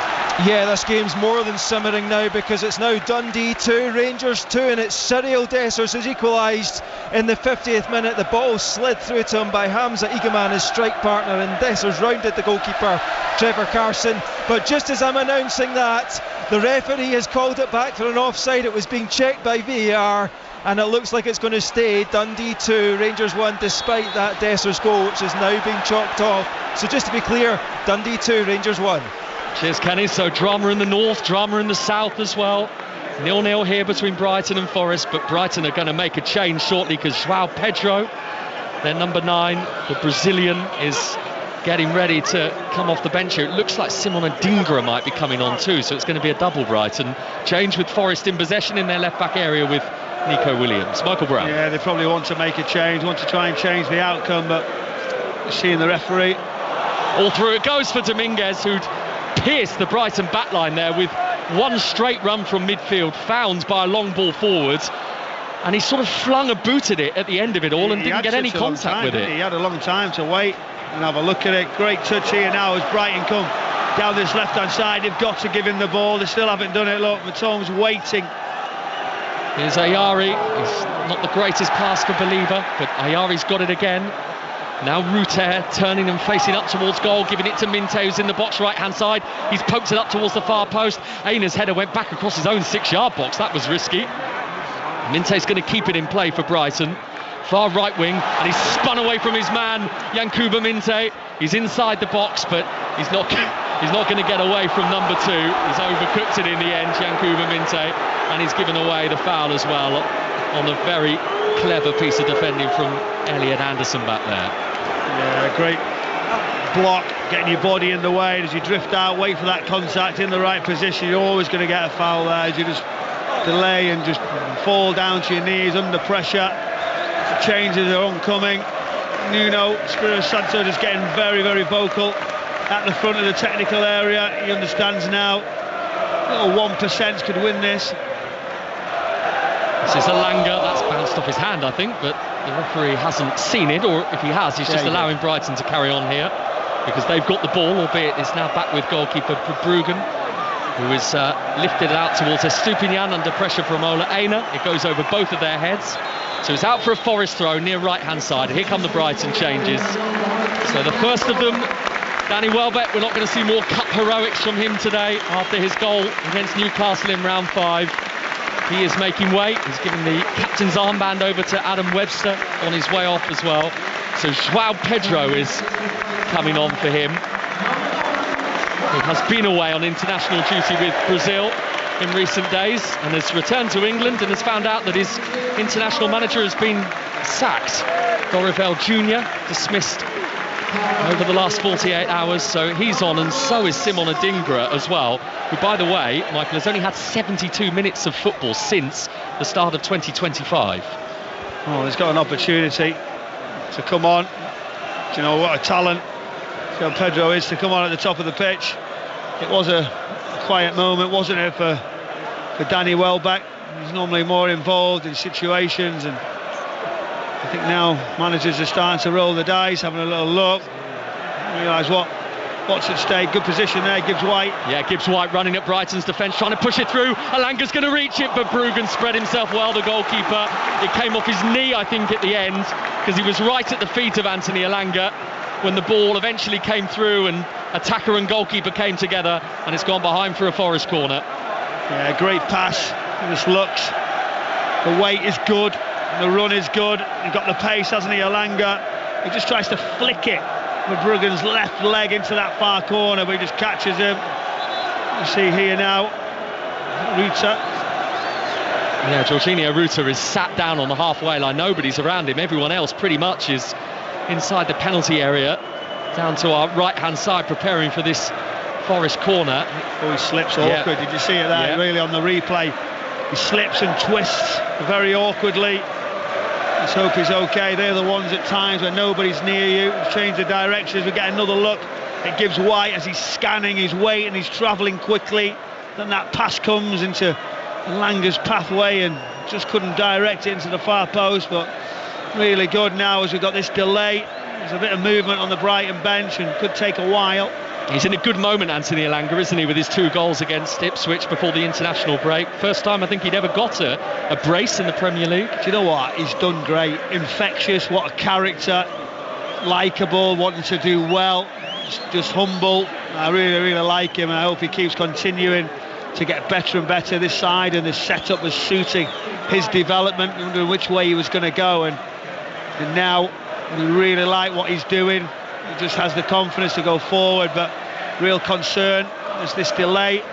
Peter Banks involved, it's ushering them to the sideline, want to try and get this game started. Yeah, Ruter is still in the middle of the pitch. He's stood up now, Jorginho Ruter, but you can see he can't really put any weight through that leg that he's injured. He's taken 2 steps and he's leaning forward again, the Brighton man, and they have been given the shout that they're going to have to make a change here. So Brian Gruder, the German under-21 international, is quickly taking his tracksuit top off down in front of us. We're only about 6 rows back from the Brighton dugout here, and Ruter's FA Cup evening is over. He's been helped off the pitch by 2 members of Brighton's medical staff. So that's a real shame for him. Yeah, big shame. He's trying to walk off, trying to put a brave face on, but he's felt something. It didn't look great. And I just really, fear for players when this happens. His disappointment on his face, and wonder what it's going to be. But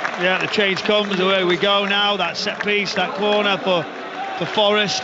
Can they catch him now while that change happens? Because sometimes that communication, the change in players can distract you.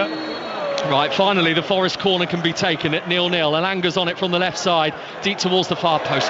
Too heavy, but only by a smidge. Couldn't quite reach it, and it's out of play for a goal kick. It was just beyond Anderson. After all that, we waited, anticipation, just seeing what type of delivery it was going to be. It was going to be a chance. It goes right over the back, away from any Forest player. But now Brighton again in possession, stepping in, They're just inviting, waiting for that first contact so they can create the extra overload, the extra player. And João Pedro taken off him by Ryan Yates, Mr. Nottingham Forest, Ryan Yates. As Belieber jumps to the ball, wins it, Gruder takes it down. He's got a little boot on the ball. Yates has ended up on the ground, no free kick given. Then on the halfway line, Van Hecke comes sliding in at the feet of Elanga, and Forest might be able to break here. Hudson-Odoi is sending Elanga away. Elanga down the left-hand side, Gibbs-White getting up in the middle. He can't quite get there. He's ended up going smashing into the post, Morgan Gibbs-White. He didn't get to the ball, and he's hurt himself as well because he's bashed his right shin on the bottom of the goal post here, Morgan Gibbs-White, and he's now down and looks hurt. The pace and tempo of what Forest have just counter-attacked, that's what they've done all season. That's the difference. Gibbs-White, Elanga, Hudson-Odoi gives you, it's a brilliant ball right across the face, and do you know what? I think it had every chance of getting to the target on the back post, but it just nicked Van Hecke's on the front of his knee, which has directed it slightly away from him.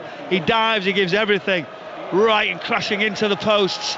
And then he's back, he's running, but he's felt it. Yeah, and we're in the final 13 minutes, and this is the Forest game plan, isn't it, you sense, to have the game in a position where they can go and win it, and they can send on the pace and the directness of Hudson-Odoi and Elanga, and they are making a difference in terms of changing the dynamic of the Forest attacks now. He's struggling though, Gibbs-White. He really is struggling, whether it just depends on where it catches him. On the knee or somewhere like that, you're starting to struggle because it'll get stiffer. He's looking to the sky. He's getting asked the question off Nuno.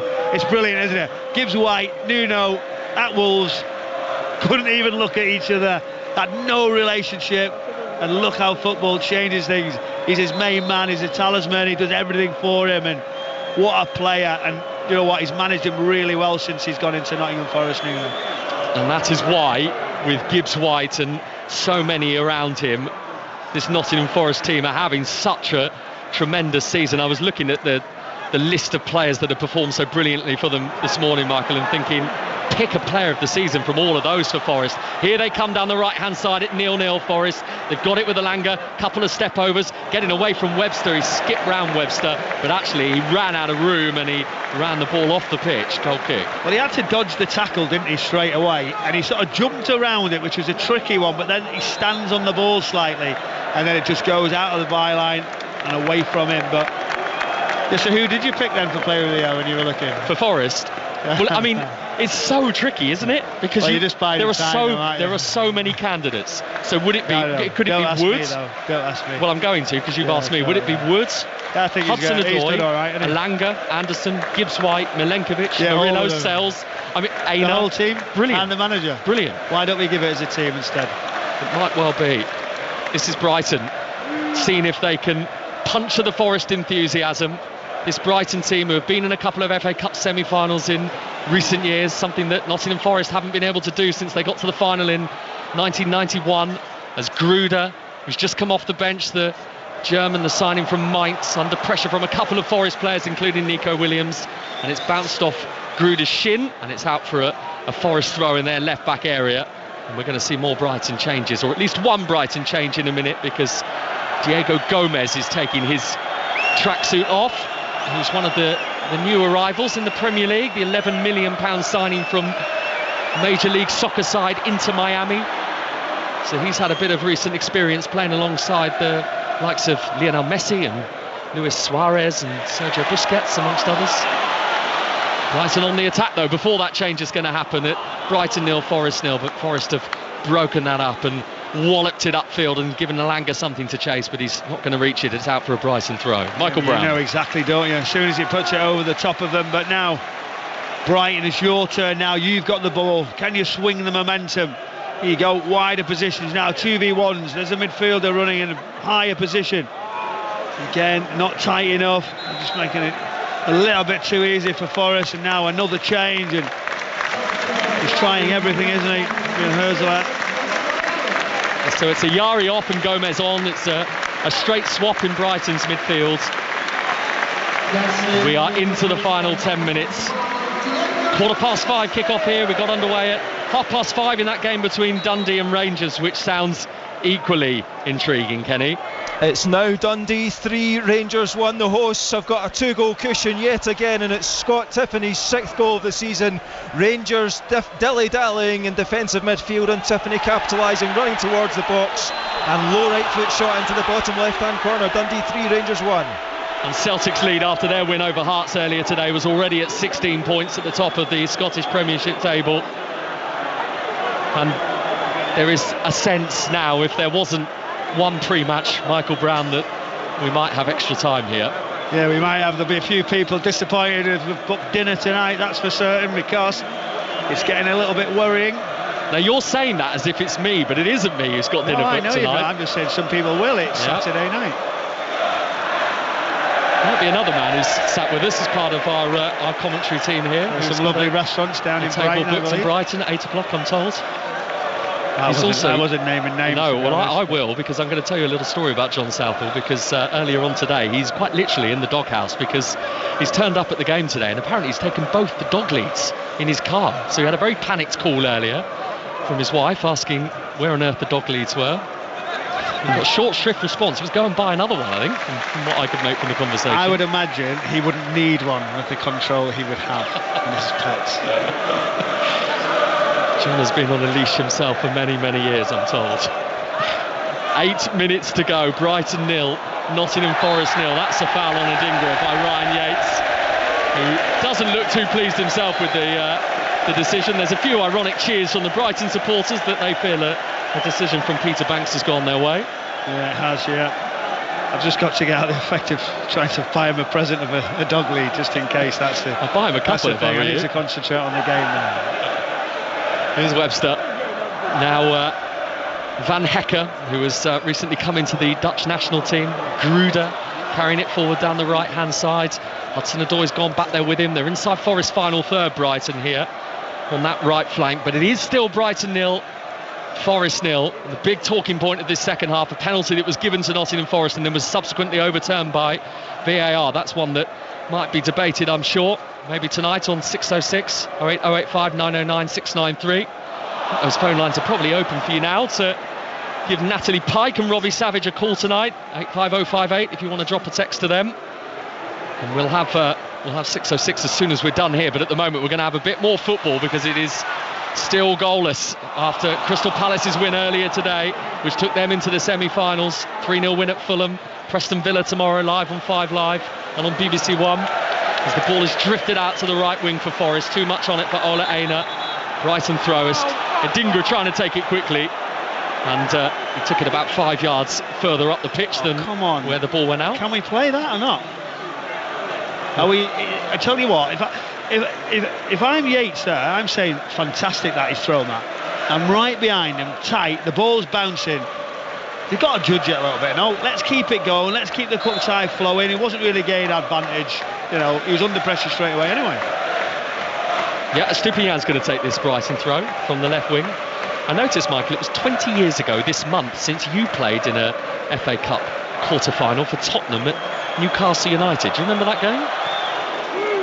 A little bit. What happened? Do you know the score? A little bit what happened. You were beaten 1-0. I was going to ask you who scored, but that might be pushing it a little bit, as Brighton look for their first goal of the evening, the first goal of the game. And they've got it again on that right-hand side, high ball in, too much on it for Adingra, way too much on it, in fact. And it is out from that Minter delivery for a goal kick. I mean, getting into great position, just wanting that ball delivered with whip, with speed towards the back post, and flies right away. I mean, it's hard to even explain how high and wide it was, wasn't it? Into the stand, it was that bad, but the game, it's gone nervy, it's gone edgy. Now when it gets to this, as a player, when you're stood in the middle of here, and you're at this moment in a cup tie, you're the one who's thinking, I can't make a mistake. I go a little bit safer, especially on the back line. I don't take that risk. It's all right further up, but you're a little bit disjointed now. The Newcastle goal scorer, by the way, in that win over your Tottenham team 20 years ago was Patrick Kluivert. I don't know if that rings any bells. No, he went bad. He was all right, wasn't he? Here's Gruder inside the Forest box, right-hand side, drags it to the byline, tries to pull it back. The tee-up is looking for a couple of bodies in there who were trying to get on the end of it. Diego Gomez was making himself known in there, and it's cleared away by Forrest all the way back to the Brighton goalkeeper Verbruggen, and now they build again, and they've got a head of steam all of a sudden here, Brighton, as we move into the final 5 minutes. Estupinian in towards Gomez, loose pass from him, not a great one from Dominguez either, the Forest man, because he's forced Ola Aina backwards all the way to his byline. Aina's done well, he's got the goal kick out of Adingra. Do you know how much risk does he take? I was just talking about taking risks and not doing things. He sort of tries to flick it on the byline, pull it back, drag back, little flick over the boot, and he gets away with it because he obviously wins a goal kick. Obviously, if you have that belief and desire, sometimes it works for you. He's a great athlete, Ola Aina. He was a big rugby player at school and was very, very good at the long jump as well. He actually competed for his county Essex. I was wondering when you said a big rugby player because he's not the tallest, but you mean he's a good rugby player. A good rugby player. Broad shoulders though, which is required. Here's Webster, the Brighton centre-back.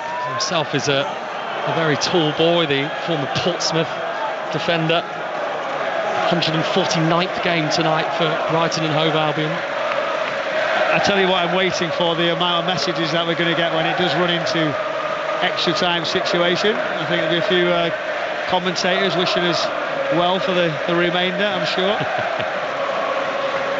Don't mind it though, Michael, not when the game is tight like this. When it gets to this stage, I want to see penalties.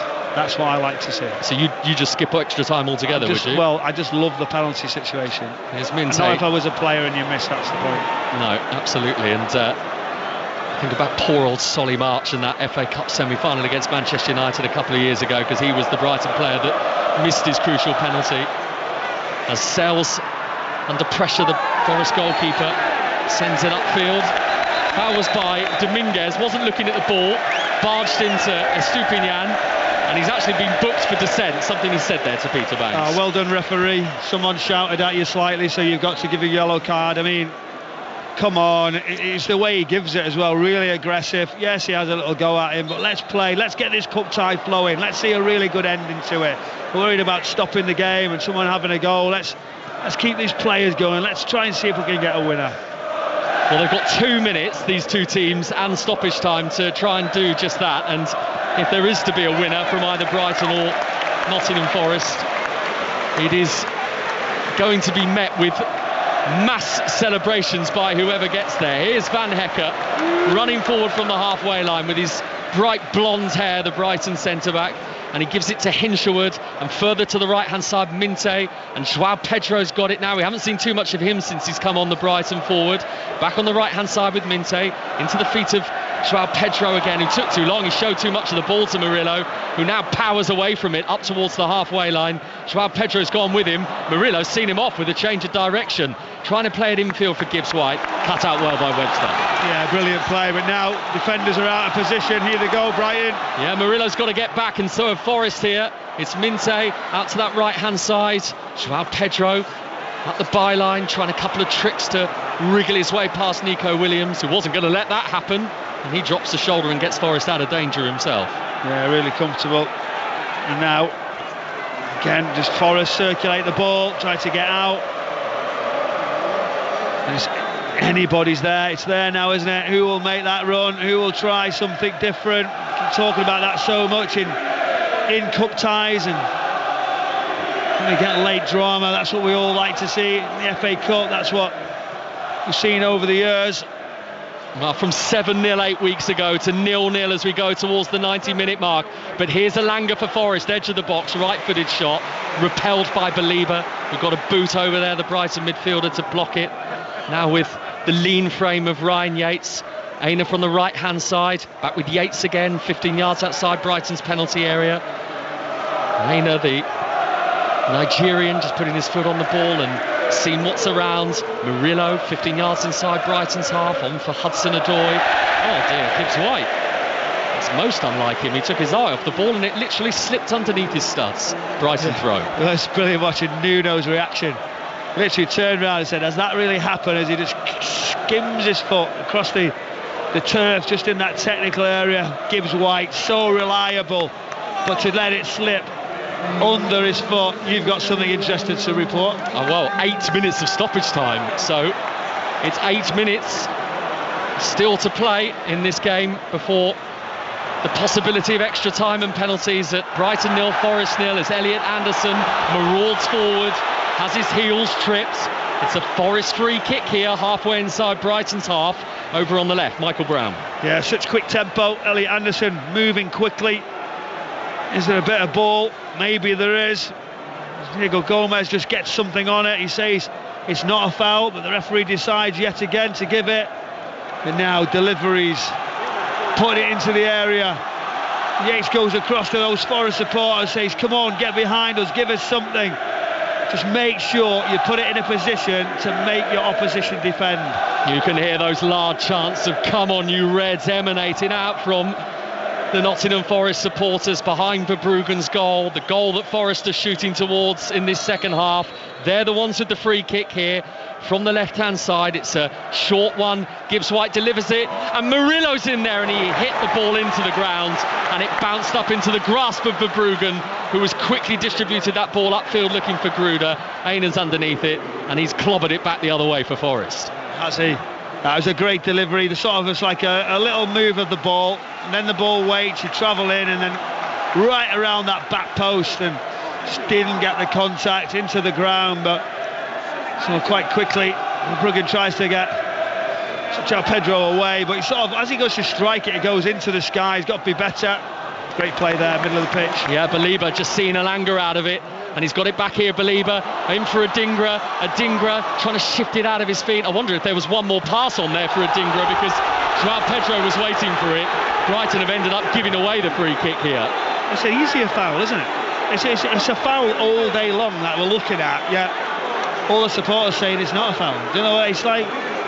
Come on, we have to understand what's the difference. They just get frustrated now with every decision. Was there one more ball on there for Adingra to João Pedro? Was there what, sorry? One more pass? Yeah, I think so.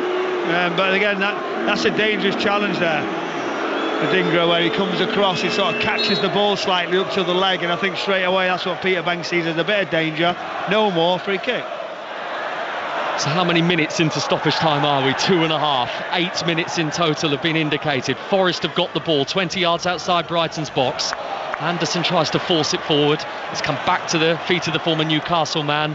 Forest on the left wing. Alanga running into the box. Alanga with the tee up. Then the shot from Nico Williams, I think it was, from that left back position, who took aim. Inside, isn't he? Slightly startled by his presence up there. Aina taking a bit of a chance, but he's got away from a couple of Brighton players here. Ola Aina running down the right hand side. Dominguez, he's got options in the middle. Dominguez slips it in. Here's Aina across goal. The header for Gibbs White, it was blocked. I think it was Van Hecker who was in there. Back in by Nico Williams, and all the way across and out of the reach of everybody, and behind for a goal kick. How did Aina get from this right back position to nearly diving off the pitch, to dive back on to almost catch it?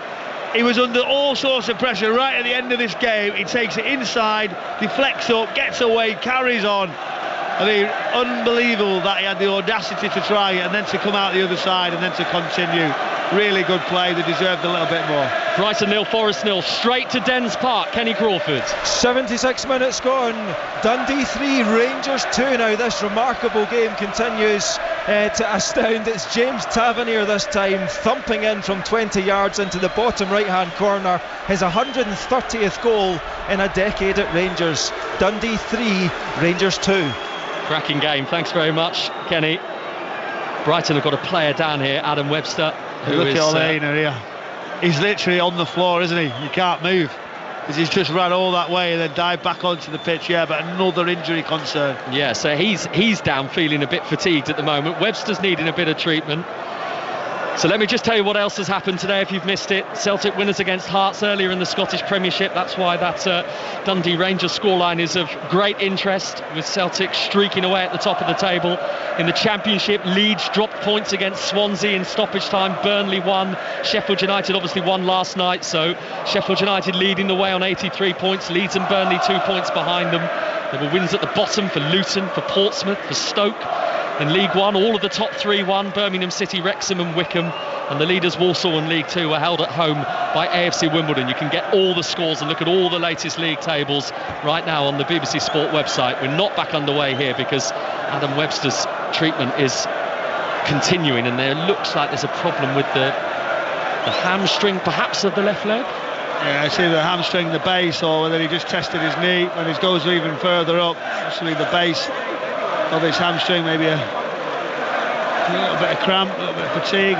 We'll soon see. But everybody over, all having the drinks, gels. I think they realise now the preparation starts in case it drifts into extra time. Nutritionists will be saying, right, let's go, make sure you get everything in order, try getting it in your body ready, because it could go all the way. Go back to one of Brighton's recent FA Cup quarter-finals, not the one here where they beat Grimsby 2 years ago, but back in 2019 where they needed penalties to knock Millwall out on their way to that semi-final defeat against Manchester City. And penalties, of course, have been a bit of a story of Nottingham Forest's FA Cup journey this season. They needed them in round 4 at Exeter and in the last round against Ipswich as well at the City grounds. And I felt when I was at Manchester United Fulham something was happening. We've seen penalties there. I'm here again, so I've called them in early just in case. The reverse commentators curse that. Well, no, we're here. Let's bring. Honestly, there's nothing better for the supporter or for the neutral. Unfortunately, the bad sign is that somebody has to miss. Yeah, and we're not quite there yet, but we are edging towards that territory, aren't we? Webster has been helped off the pitch. I think he's going to try and continue here, the Brighton centre-back. We are technically into the final 60 seconds just about of the minimum of 8 minutes that have been added on, but we're going to play more than that now because of that delay for the Webster injury, as Diego Gomez plays a pass infield from midfield and loses it. And now Forest break at Brighton again with the energy of Gibbs White, closed down by Gomez, who clearly wanted to make amends to Brighton, having given that ball away, and Anderson has it on the halfway line. Yeah, he's got to, as soon as he gives the ball away. It was a simple pass really, but that square pass with not a lot of pace can get cut out. The players are very quick and very aware of reading those type of situations, but Forest now moving it, got a little spring in their step. They looked confident even there before, didn't they, that they're in a good position, where Brighton look a slightly bit more concerned. Brighton 0, Forest 0. We're in the 98th minute of this game. Here's Elliot Anderson spinning on the edge of Brighton's penalty area. Can't take the ball with him. The clearance has gone as far as Adingra, who's been hassled out of it. And Brighton lose it. And Aina has it for Forest. Now Dominguez down the right wing. Dominguez being forced out towards the corner flag here up against this Stupinian. Overcomes Alanga, who's got it back to Dominguez again. Dominguez trying to clip it in. It's dropped to Ryan Yates, who hits it and sends it a long way over the top of the crossbar. Back we go to Dundee Rangers, Kenny. The away section is wild. It's Dundee 3, Rangers 3. Another beauty from 20 odd yards, this time by Tom Lawrence. Picked it up and drilled it into the bottom left hand corner beyond Trevor Carson. 10 minutes to go of normal time in this game, and it's Dundee 3, Rangers 3. It's the place to be tonight, Dens Park. What a game there. And that was a 5:30 kickoff, so still got a little bit to play. We are right on the brink of extra time here at the Amex Stadium in this FA Cup quarter-final.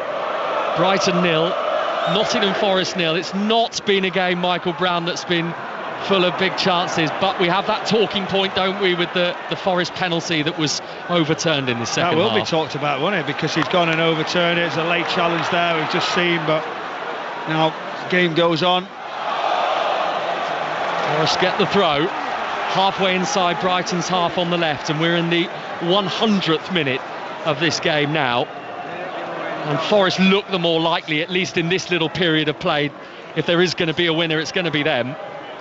The team third in the Premier League, up against Brighton, who are in 7th. Here's Hudson-Odoi skipping away from a couple of challenges, teed up to the edge of the area. It's Gibbs White onto his left foot. It was a sort of languid effort in the end from Gibbs White, running out of energy a bit perhaps. Yeah, it will be. You've got to find something different now till the end of this game, but long passes, runs, this is what happens, and you know the disappointment as the ball runs away, almost accepting now that it's heading to extra time unless something special happens right at the end of this game. But yeah, they will be talking about, won't they, the penalty that never was, and when you look at it, I think you got it correct. We must stress that. Yeah, it was Elliot Anderson who went down. Haru Matoma sliding in, didn't make any contact with his feet, and then almost in the second phase of the challenge, his elbow ended up clipping Elliot Anderson. It was a pretty bizarre situation as Murillo has to hack it away, the Forest centre-back, from the edge of his own penalty area, upfield towards Alanga. Baliba jumps ahead of him, wins it, and then on the half volley meets it, the Brighton midfielder, up into the night sky. It's pitch black now down here on the south coast. Bright sunshine earlier when we arrived here. Ola Reina using his body well, seeing it out of play. Forest throw, but they're inside their own half on this right-hand side, and we're in the final, you would imagine, couple of minutes now, Michael Brown, of stoppage time. Yeah, well, here we go. You can hear now the fans of Forest shouting, get forward. Another short pass. I think that tells you everything. Ran out of steam a little bit. It hasn't been a classic, but there's entertainment to follow, that's for certain. We've seen Brighton flash at times, or a little bit more of an improvement in the second half, but Forest really overall have probably deserved more from the game so far. But in these cup games now, anything can happen. What are we going to see, and can we see somebody really take all the limelight? And who, as it stands, who do you think might be able to seize this game in extra time? I think it's anybody's. That's the truth of it. I think both have quality players. I think you would hope Brighton would show more. I think we showed a start of the second half that they did have that an improvement, did have more intensity. They were running for throws, but it didn't last for long. So extra time again for Nottingham Forest. It's happened to them in their last two rounds, and those went all the way to penalties. Are we heading that way tonight at the Amex in this second FA Cup quarter-final of the weekend? Because after 90 minutes and with extra time imminent, it is still Brighton 0, Nottingham Forest 0. Thank you so much to Chris Wise with Michael Brown there. I'm Natalie Pike. I'm awaiting Robbie Savage to join me, and we are awaiting the end of this FA Cup game so that we can start 6:06. And we want to speak to you, whoever you support, Brighton and Forest fans. Whatever happens at the end of this game, we would love to talk to you. And of course, Crystal Palace fans, congratulations, you've made it to Wembley. You're through to the semi-finals of the FA Cup. What does it mean to you to get this far, to get another trip to Wembley? We want to speak to Palace fans. 08085 909 693. Also, of course, Fulham fans, what went wrong today? 3-0 defeat at home. What happened? Give us a ring. And of course, the Championship, absolute battle at the top of the Championship that's going on. Fascinating as the Championship always is. Want to speak to Leeds fans? Of course, scored in the first minute of the game today, conceded in the last minute of the game. Leeds fans, is there any sort of deja vu? Are you worried? Are you concerned, of course, with what happened last year as well, that it may be dropping off? We'd like to speak to Leeds fans. 08085 909 693. And of course, Burnley and Sheffield United fans, I imagine you wildly celebrated that Swansea goal today as well. We want to speak to you. But whatever team you support, this is your opportunity. Get on, talk about your team. If you support somebody in the National League North or South, give us a ring. Get your team onto the radio tonight. Also want to speak to Newcastle fans who have been celebrating. Wow. We want to speak to you as well. 08085 909 693. Myself and Robbie Savage. We'll be here at the end of the Brighton Forest game. We'll go back over now to Chris Wise, who's with Michael Brown. Thanks, Natalie. Welcome back to the Amex Stadium. 30 more minutes of football needed, and maybe a penalty shootout as well to divide Brighton and Nottingham Forest. Any dinner plans you might have on this Saturday night, if you are inside this stadium, put them on ice for now. Let's go back to Dens Park before this first half of extra time gets underway to get the latest between Dundee and Rangers with you, Kenny. 87 minutes gone, Chris, and it's Dundee 3, Rangers 3 with 15 minutes of normal time left. Rangers were 2 goals behind, trailing 3-1, but James Tavernier and Tom Lawrence, the former Derby midfielder, the Welshman, both drilled in from long range to rescue what looks like a point at the moment for Rangers, but they are pressing forward at every opportunity. Cyril Dessos just slid in there a little bit too late when the ball was going across goal. It could have been 4-3, but it remains Dundee 3, Rangers 3. Thank you, Kenny. So we're about to get going in the second half, the first half of extra time here. Brighton 0, Forest 0. And Brighton at the beginning of extra time are going to use one of their substitutes here because Lewis Dunk is preparing to come on. Lewis Dunk, who hasn't played 90 minutes of football for Brighton since they were beaten 7-0 at the City Ground by Forest 8 weeks ago. He's missed the last 6 games with a rib injury, Lewis Dunk, but he is on here at the start of extra time, and I think it's Adam Webster who has departed, confirming that that is the case. So Webster, who picked up a bit of a knock right at the end of the regulation 90, or the 102 as it turned out to be, is off, and Dunk is on Michael Brown. How does this 30 minutes look now? It makes sense, such experience, you know, he can just slot straight in as he goes to the centre circle in the middle with Yates and Peter Banks. So it's waiting to get started, and now what's going to happen? Are we going to finally get a goal? We haven't seen a great deal of action, have we? We've seen some good play overall, but it's just another problem as the referee comes over. And I tell you what, for those who have been travelling the globe over this past week and a half, this is quite a taxing extra 30 minutes off the back of various journeys to South America and across Europe and in Asia and Africa. He's got a problem with his comms kit, hasn't he, Peter Banks? He's come over now to get assistance, whether they're going to change the mic pack, give him a little bit more longevity just in case it runs out and the extra time started. I think that makes sense. I don't know why they're only doing it now and not at the end of normal time. They should have been a little bit quicker doing it, but we've got there, we can get started, and as I say, some players who have travelled really, really difficult. Yeah, almost 170,000 miles, just to go back to my numbers from earlier. Did you find out the fact or not? 170,000. I haven't found out how far it is from Heathrow to Quito, no, but I'll see if I can get on that. I was thinking 170,000 miles clocked up by all the players. I mean, that just sounds like a standard Michael Brown summer holiday, doesn't it? It is this weekend, I know that. Where are you going this weekend? Brighton and Bournemouth from Manchester, I think that tells you. I'll try to catch them up. The Sheffield yesterday. It's not too far between Brighton and Bournemouth, at least. That's the one thing. We're underway in extra time then, here on 5 Live. We're on BBC Sounds. We're on the World Service. It's Brighton 0, Nottingham Forest 0, FA Cup quarter-final. And this is the start of extra time, 30 more minutes.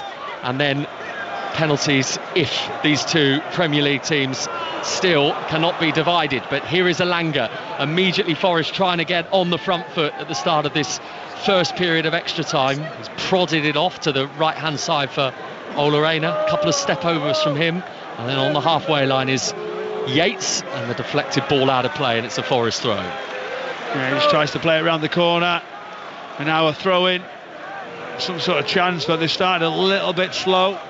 I thought it would come and go where he'd actually come straight out and go, right, we'll go momentum, try and push it. But build up, keeping the ball is obviously important. Wonder what the messages were from both managers, whether they were the same, whether they were slightly different. A foul throw.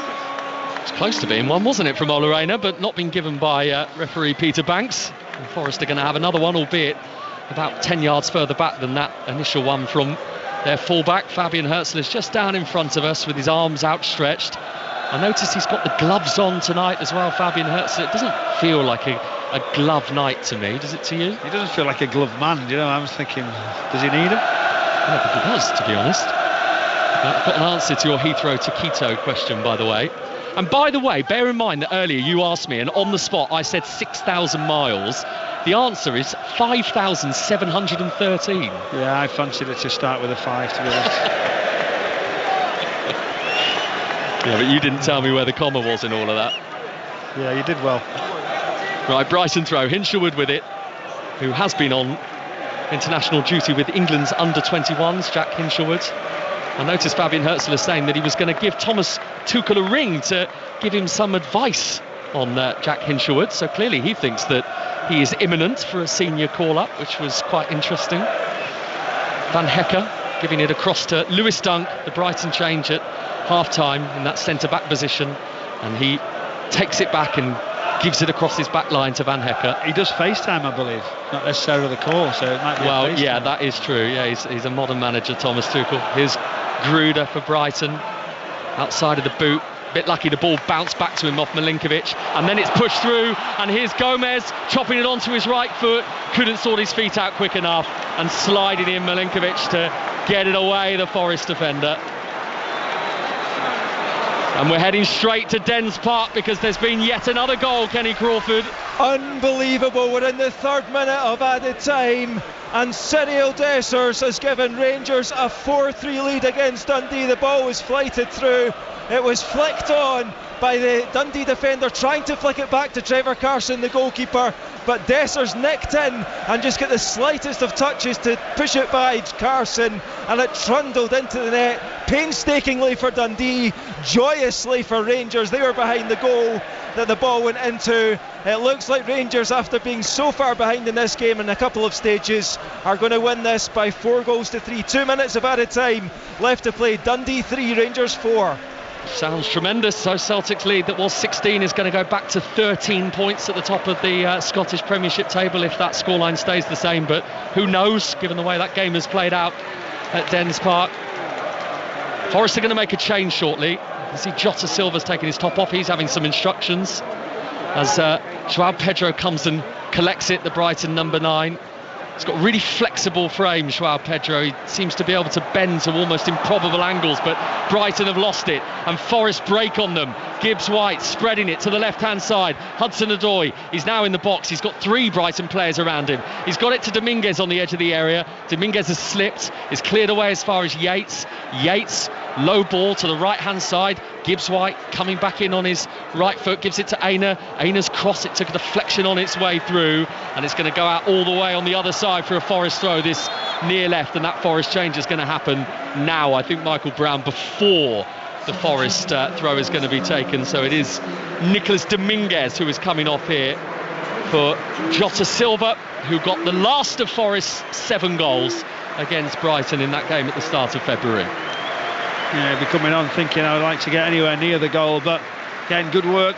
Gibbs-White, dangerous, setting it back. Aina whips it in, but good line, good defensive shape from Brighton to clear it away, but Forest now with a throw in down the left hand side, really high. Can they get a ball in? Can they get a delivery? It's a short throw from Nico Williams, who wants to get it back again here. Deep up on this left hand side for Forest. He's got it to Hudson-Odoi. He's got so many people around him, Hudson-Odoi, and it's prodded out of play by Gruder for another Forest throw. 6 minutes into extra time. Brighton 0, Forest 0 here on 5 Live in this FA Cup quarter-final. Juxtaposition to the one we had earlier at lunchtime, which was done and dusted really, with certainly 15 minutes to go when Eddie Nketiah scored that 3rd Crystal Palace goal against Millwall. But there's been little between these two. Here comes the Forest throw. Williams from the left in towards that near post. Van Hecke rose above them all to head it away. Hudson-Odoi can't quite reach it on the touch. Joao Pedro clears it upfield, and Murillo has to chase back to the halfway line to get there ahead of Gruder. Gives it to Sells. Sells has pumped the ball forward into a really dangerous area. Elliot Anderson has gone and chased it, and Hudson-Odoi is picked up on the scraps here for Forest. Hudson-Odoi, Nico Williams on for Gibbs-White, who's lost it, couldn't play the pass. Brighton break. Gruder, it's a 3-on-3. Yates has taken him down. Brighton are continuing, and now the referee has seen that there is no advantage, and Ryan Yates is booked and immediately goes and does a high five with Nikola Milenkovic as if to say, we needed to do that. It was do you know what? It's called a great foul. As a midfielder, you've done it before, whether it's right or wrong, you're darting back on a recovery run, the players are getting away, obviously very, very tight game. He makes the foul, he realises he's got to. Now, from there on, he's got to be very careful, but I think he had no choice. Remember Steve Cooper, when he was in charge of Nottingham Forest, calling Ryan Yates the culture setter within his team. It was Gibbs-White who actually cost him that booking, wasn't it? And that's where you need a team, and at times people have to mop up.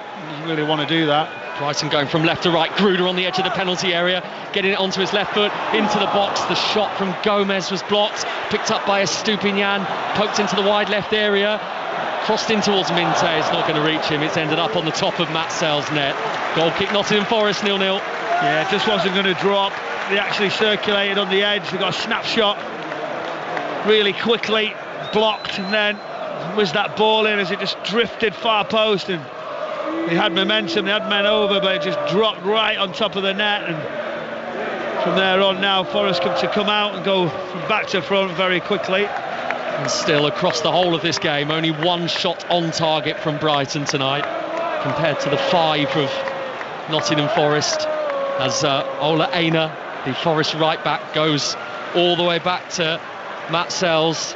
And that bonkers evening at Dens Park is finally over, Kenny. I can't believe what I witnessed, Chris. It's finished Dundee 3, Rangers 4. Cyril Desser's 23rd goal of the season has got all 3 points for Rangers. They've really got out of jail here tonight, Barry Ferguson's men. With 15 minutes of normal time left, they trailed 3-1. But James Tavernier, their captain, got his 130th goal of his Rangers career over 10 years at Ibrox. And then Tom Lawrence got another one to make it 3-3.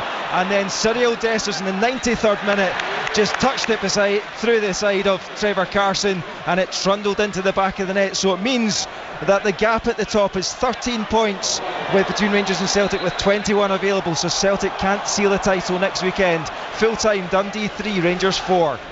Kenny, thank you very much. Lewis Dunk is down here for Brighton, having put his head on the line quite literally there to clear it away. He's taken a whack, and Peter Banks has halted Nottingham Forest's attack to make sure that he gets the treatment he needs here, Lewis Dunk.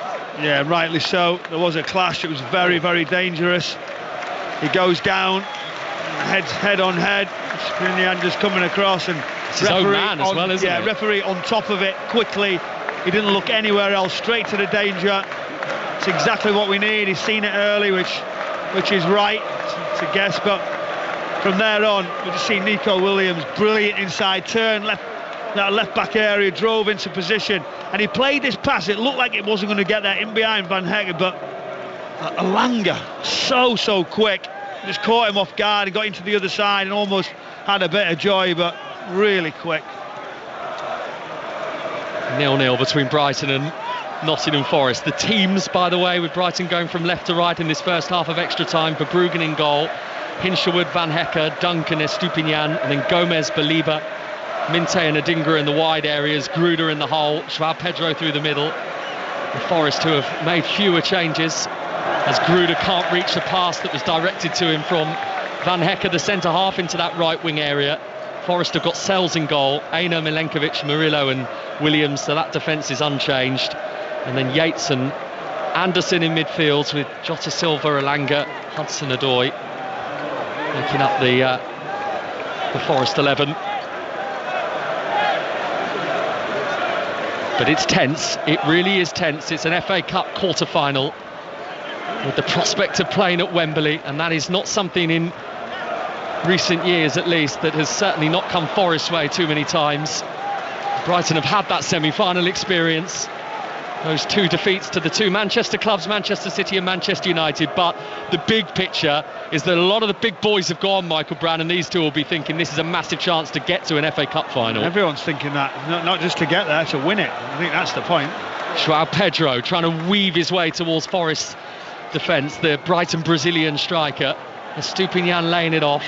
Infield it comes to Grudo. Seen a fair bit of the ball in there, isn't he? The former Mainz midfielder. Perhaps would have gone to the European Championships with Germany in the summer had he not picked up an injury just before the tournament began. He's back with the under-21s now. This is Baliba for Brighton, 15 yards inside Forest half.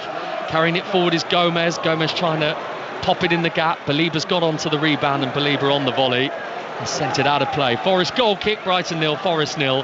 3 minutes left of the first half of extra time. Yeah, Baliba on the front foot, trying to affect it, but as he puts his foot out, directs it nowhere, settles down again. Forest just say, OK, we won't play short. They were maybe playing out before, they would have took a risk. They said no, we're just going to go direct. They haven't necessarily got height in the wider positions. They're going to do it anyway. Let's get around it. You can still look around this stadium and barely see any vacant blue seats. It is a full house, and everybody is sticking around to see the outcome at 0-0. Brighton on the right hand side. Adingra's crossed into the middle. The foul on Aina. It's going to be a Forest free kick. That was over-eager from Diego Gomez. Yeah, it's a good delivery. Diego Gomez comes across. Aina just says, OK, as soon as that contact, I'm going to make sure when he catches me that the referee has no choice. And when you get another look, he sort of just jumps. He doesn't go to win it. The ball's too flat, it's too low. You just give him the ball back. don't foul him, just wait, keep the pressure on, and they're not doing that, this Brighton team. The Paraguayan international Diego Gomez, he was actually playing in the early hours of Wednesday morning for his country against Colombia, and then has immediately travelled back and has been flung into this FA Cup quarter-final tie. Preston against Villa, that's live tomorrow, the third of the 4 quarter-finals on 5 Live and on BBC One. As Forest come forward down the left-hand side, Hudson-Odoi, Belieber's gone with him. Hudson-Odoi running down that left flank, tries to dink it up towards the far post, and it ends up drifting past Verbruggen's near post for a goal kick. He was under a lot of pressure, even though he got a run. He hasn't really had much, has he, of something to go at, and they were doubling up on him straight away. There was 2 around him, tries to push it further, and as he just tries to clip it, back post, it just sort of catches the outside of his leg and goes sort of over behind the goal. Forest retreat, get back in, the shape's there, waiting. It's now Brighton's turn. Can they go long? Can they go short? Running behind. Scored that big goal, didn't he, for Nottingham Forest, Callum Hudson-Odoi, when they beat Manchester City a few weeks ago at the City Ground. Here's Gruder for Brighton on the right wing, running away from Murillo, dived in at his feet, and then the challenge from Nico Williams, got all of the ball. It's going to be a Brighton corner, but Nico Williams is immediately up and celebrating that wildly in front of the Forest fans. Not only that, he's been excellent today. I think we've got to give him credit where credit's due. He committed, he got it right, jumps up and says, come on, get behind us. But from the first few moments, he's ran the other way, hasn't he? And now he's had to do it with a defending arm rather than a forward. Won the FA Youth Cup with Liverpool in 2019, Nico Williams. No closer to knowing whether it's Brighton or Forest heading to Wembley for a cup semi-final. Brighton corner, high up to the far post, Van Hecker's header, and there is a foul in there. The ball's ended up in the net, but the referee had long blown his whistle, Peter Banks, and we're into 1 minute of stoppage time at the end of this first half of extra time. Yeah, there was that long sort of ball right to the back post from that corner kick and headed back. The referee said foul. Yes, it ended up in the net, but you give it very early. Everybody stopped as he nodded it down in case you thought it was something different. But we see that 1 minute additional time, and then it starts to go again. That last little bit of detail. It's always quick, isn't it? The half time of the extra time. Now Pedro chasing a long ball over the top. Murillo just using a bit of experience just to lean into João Pedro and say, I'm going to prevent you as much as I can here from reaching that ball. Just enough not to be a foul. I think that's the point. He's on a borderline. But Herzler's going crazy. He's asking for everything, and he's just trying to affect it. He knows he's in the ear. The officials. Adingra, and off the ball, Gruder has been fouled by Elliot Anderson, and that is a Brighton free kick. Yeah, Murillo just bumps right into him as it again comes across, and because it's him, because we've just seen him do it before, he goes tight, but he runs across his line. Not really much in that. I'm surprised whether we're going to get this into the box because of the time, but referee decides he's going to let it come in. Yeah, so just 60 seconds were added on. We've now played 90 seconds of stoppage time at the end of the first half of extra time. Brighton free kick 10 yards in from the touchline, 0-0, and about halfway inside Forest half, Estupinian up to the far post, Dunk trying to send it back across goal. It's out of play for a goal kick, and that is the end of the first half of extra time. So 15 more minutes, Michael Brown. Otherwise it's a penalty shootout to determine whether Brighton or Forest go to Wembley. You asked me which way it's going to go, and really that first half wasn't convincing from anybody, really, was it? You know, to actually say, right, they're right on top of it, they're the ones pushing a little bit end to end, a little bit scrappy. The referee there, sort of as he gives that foul, probably thinking, right, it's right over time. I don't really want this to come in just in case, because I know the question I'm going to get asked when I put that 1 minute up. That's always that danger area, isn't it? But that long ball again, I don't know why they keep putting it so far away from the goalkeeper. I understand that your biggest player is going to be around the back and then you can head it back across, but I think when pressure starts to mount, put it into better areas. Referee's over now. He's getting a little bit of help. Banana, some hydration, some gel, so he's feeling it as well. The player's the same in those big 2 round circles. That last information is so important now that everyone tunes in. This little bit of detail, coaching staff, everybody on hand just to try and help. The tactics board is out here for Brighton, slightly different. Nuno animated in that circle, using his arms, using his voice, compared to Brighton. Yeah, so what's going on here, because the two sets of players are right in front of it here, so you can see that Fabian Hürzeler is sort of perched forward, isn't he, over one of those old school tactics board, and all the players are gathered around listening to him. Nuno doing things differently, as you say, because again, his was more inspirational rather than tactical. Inspirational, he's telling him exactly where it is, where obviously we look at Brighton, that tactics board's there, and he might be saying these are the 2 or 3 areas. He won't confuse them with lots of things. There'll be these 2 or 3 areas, one to be tight here, ready for what they're doing, and then how can we find that little bit of space in this position? Can you make that run to change it? No one wants to take massive risks, but those little details can maybe be the difference. This is moments now, this is tense, this is interesting to play, and this is a trip to Wembley. This doesn't get any bigger for these 2 football clubs. And João Pedro, the Brighton forward, is in the centre circle, and to 3 sides of this stadium is lifting his arms up and down as if to say, this is your moment to help us, we need you to get us over the line. Just over to my left hand side, look at this chap, Michael Brown. He's got a big seagull on his hat and a blue and white homemade jacket with the words Paulie the Painter on the back of it and the number 4. What an outfit, that stripes, a suit jacket with a hat on his head. Maybe he can borrow it to John when he goes for dinner later. I think they'll lock the doors by the time John Southall gets down there, seagull or not on his head.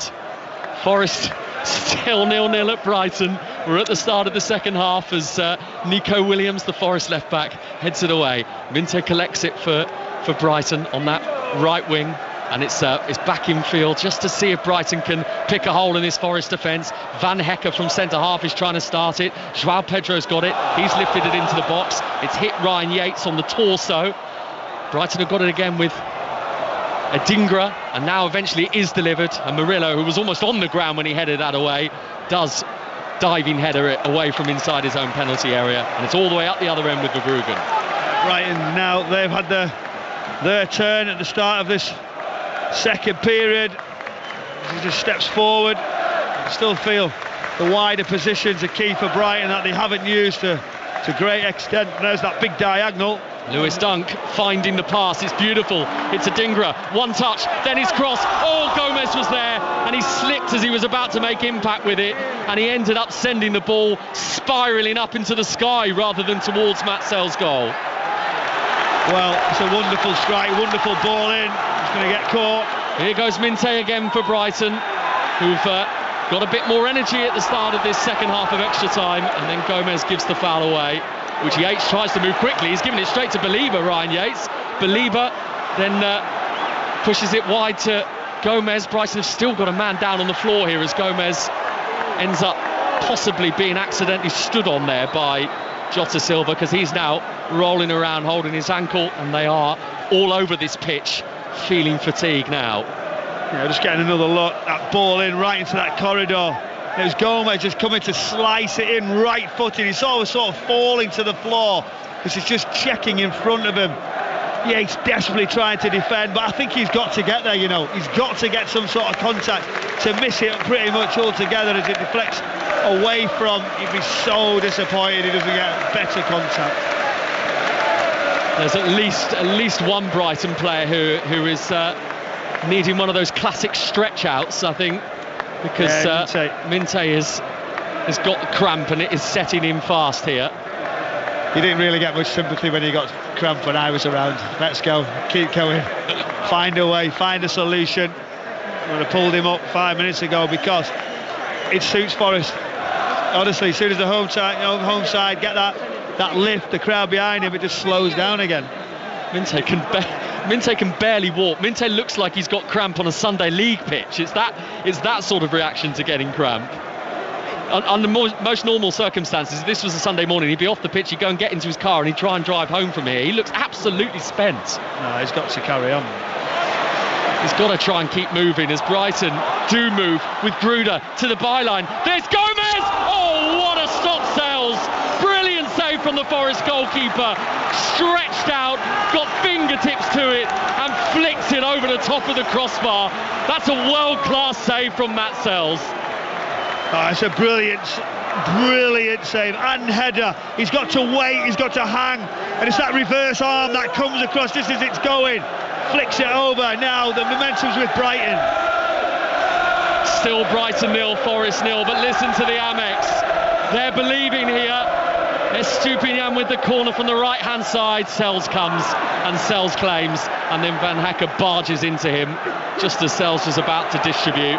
Well, that is just another feather in the cap of Matt Sells, isn't it? Off the back of an amazing season. He's leading the race for the Golden Glove right now in the Premier League with his 12 clean sheets. He's yet to be beaten today.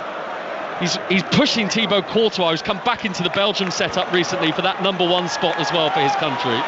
Honestly, it's a sensational save because he has to use the other arm that's going away from him. Just gets enough, tips it over, but it's all Brighton. It is. This is Adingra. Stepovers on the right, across goal. Sells pushes it away. Had to get something on that, the goalkeeper. He got more than something on it. He did his job there. Up it goes towards Elanga, who's fighting with Dunk. Dunk might have pulled him down. That's what Nuno feels, who was looking at it and having a good view of it. And the referee said no. And Brighton attack again, and Forest look weary here all of a sudden. They look really weary. Adingra, he is clattered into. That's a foul. Nico Williams, the offender. A yellow card for the Welshman as well. Brighton free kick, perched right on the edge of Nottingham Forest penalty area on the right-hand side. It's like Adingra's just had a little few moments, and then he's just gone, oh my gosh, I can win this. I can step in, I can do anything I want. I've got pace, I've got tempo. And he drives in that position, just commits Nico Williams. Obviously a yellow card, and now it's about delivery in a great position. 111 minutes of football in extra time, so we are in the final 9 now of this game, and as it stands we're going to penalties, but Brighton very much on top here, and Fabian Hürzeler taking a sip of water and getting some instructions over to his players. Is this the pivotal moment? Estupinian is over the free kick. Outside the penalty area, just outside, on the angle, over on the right-hand side. Estupinian, left foot, went for goal. Sells knew that was going to happen. It's wide of the post. And Van Hecke, amongst others, looks over at Estupinian and says, that was a waste. Why did you send me up for that? Yeah, but the problem is, he's got that in his locker to stick it in the near post. So he goes, he's confident, he tries it. When it doesn't come off, you say why, but really he could have went round towards that far post in case anybody can get a glance on it, or from those wider positions. Always tough. He tries to flick it last minute, give the goalkeeper the eyes over that wall and into that near post. And Nuno down there in front of us, the Forest manager, with the floodlights shimmering off the top of his head with his arms crossed, was saying this week, the Forest boss, about how much affection he's got for the FA Cup. Says it was the only English games that he could watch when he was growing up, so it's a competition that he's always loved. But right now he will be feeling that his team are in the heat of this FA Cup battle. As a long ball forwards, Van Hecke's made a mess of it. Oh, Jota Silva's missed. It took a deflection, it took it wide of the post. Jota Silva's got his hands on his head, and he's not the only one in red. Goodness me, what a chance for Forest to win it. Well, when you let it bounce in front of your goal, is unsure, but then Silva just hits that ball into him, doesn't it, and it just deflects wide. It didn't really have much quality. They have a little look to the bench to see what actually happened now, but nervous, the energy, people waiting. Is this going to be the moment? And like a pendulum from one side, it's swinging back to the other. It's a Forest corner, going from left to right in front of their visiting fans. Elanga swings it in, their header away to the edge of the box. Aina's miscued his effort, and Brighton might be able to break here if they can get it out of their feet. Adingra's managed to do it. Adingra's tried to lob it into the channel down this left-hand side. Estupinian's going to go after it. Aina's going to get there before him, the Forest defender, and Aina's managed to clear it away as well to get it upfield. Who has got it in their tank from here? Joao Pedro's header across the edge of the penalty area, hacked at by Murillo, and then picked up again by Jota Silva. It was a loose touch by Hinshelwood, and then Jota Silva tripped by Gruder, who's certainly going to be booked for that tackle.